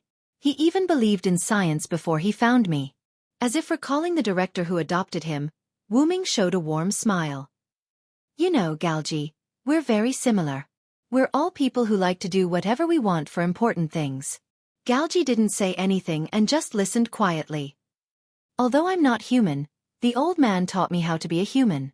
As Wu Ming spoke, the majesty in his golden eyes that were already full of divinity increased by another level.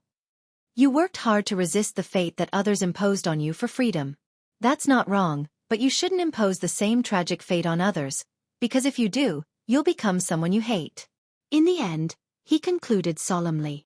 You have strength no less than 4 digits, companions who trust you, and the name of Galji, the 10th incarnation of Vishnu who saves the world. Even if it's not for others, just for your own name, don't let it down. Galji didn't say anything. It was impossible for him to be affected by Wu Ming's words. Although it wasn't as long as Shiro Amakusa's 60 years of waiting, Galji had still worked hard for 3 years. How could he be so easily swayed by a few words? However, it was impossible to say that it had no effect at all. The last sentence in particular left a deep impression on Galji. Don't disappoint. Ha! Galji fell silent. No one had ever said such a thing to him, including Glea, who was beside him now. At this moment, Glea looked at Wu Ming rather approvingly. To be honest, if not for the fact that his master, Galji, and Wu Ming were on different sides, they might have become friends. Although Galji fell into deep thought, Wu Ming wouldn't just wait for him. All right, tell me what you have. If I'm satisfied, I'll let them go. Wu Ming's tone also calmed down, as if it had nothing to do with him. The reason why he told Galji all this was because he felt that it was a waste for a special young man like Galji, who was born less than 3 years ago, to put his energy into extreme freedom. If he restrained himself in the future, it would be fine. Everyone would mind their own business and go their own ways. After all, the two of them had just met. It wouldn't be an exaggeration to say that they were strangers. Wu Ming didn't want to ask what Galji would choose. However, no matter what, he had to tear off 2 pieces of meat from him before letting him go. At the very least, he had to teach him a lesson and let Galji know that No Name wasn't so easy to touch. Although most of the things in No Name aren't with me, I still have a few. Galji reacted. Right now, it was better to complete this deal and leave as soon as possible. Then, Galji said something that surprised Wu Ming and made him happy. Your community, the former flag of No Name. Blazing Flame City, Salamandra's headquarters. The surroundings were a mess. A large number of houses had collapsed, and there were a large number of giant corpses in the ruins. There were still many places in the entire Blazing Flame City that were still burning. A group of Salamandra members were busy putting out the fire, cleaning up, and looking for survivors. In the office of the leader of Salamandra, Shadora Telderek, who had finished signing the temporary documents at hand, sighed tiredly. It's finally done. She put the documents aside for the time being and leaned back on the chair. Knock knock. At this time, there was a knock on the door. Hearing the knock on the door, Shadora immediately sat up straight, showing a very dignified look. Please come in. Pushing the door open was Shadora's brother, Mandela Telderek. What, so it's brother? Shadora breathed a sigh of relief again. Shadora, you can't slack off. Mandela walked to the desk and put a new batch of documents on the table. More documents? Shadora had to deal with these temporary documents again. It couldn't be helped. Blazing Flame City was basically in chaos because of the Demon King's attack. Although it was now solved, there were still many problems left. Salamandra, as the local snake of Blazing Flame City, had to shoulder this responsibility. And this fell on the leader of Salamandra, Shadora. There's really no other way. I'll help too, but in the end, you still have to approve it. Mandela pretended to be serious and said. After all, Shadora was the leader of Salamandra, not Mandela. Yes, you've helped a lot, brother. Although Mandela looked very arrogant, Shadora still knew her brother. Mandela was the type of person who had a sharp tongue but a soft heart. Beside Shadora's desk, Mandela took some documents and sat down at the small table for visitors. Shadora approved the documents while chatting with Mandela. It's all thanks to Servillo's timely arrival that the casualties were reduced. Shadora couldn't do anything to the Demon King for a while. It was Wu Ming's clone who came and defeated the Demon King with the Divine Blade of Salvation.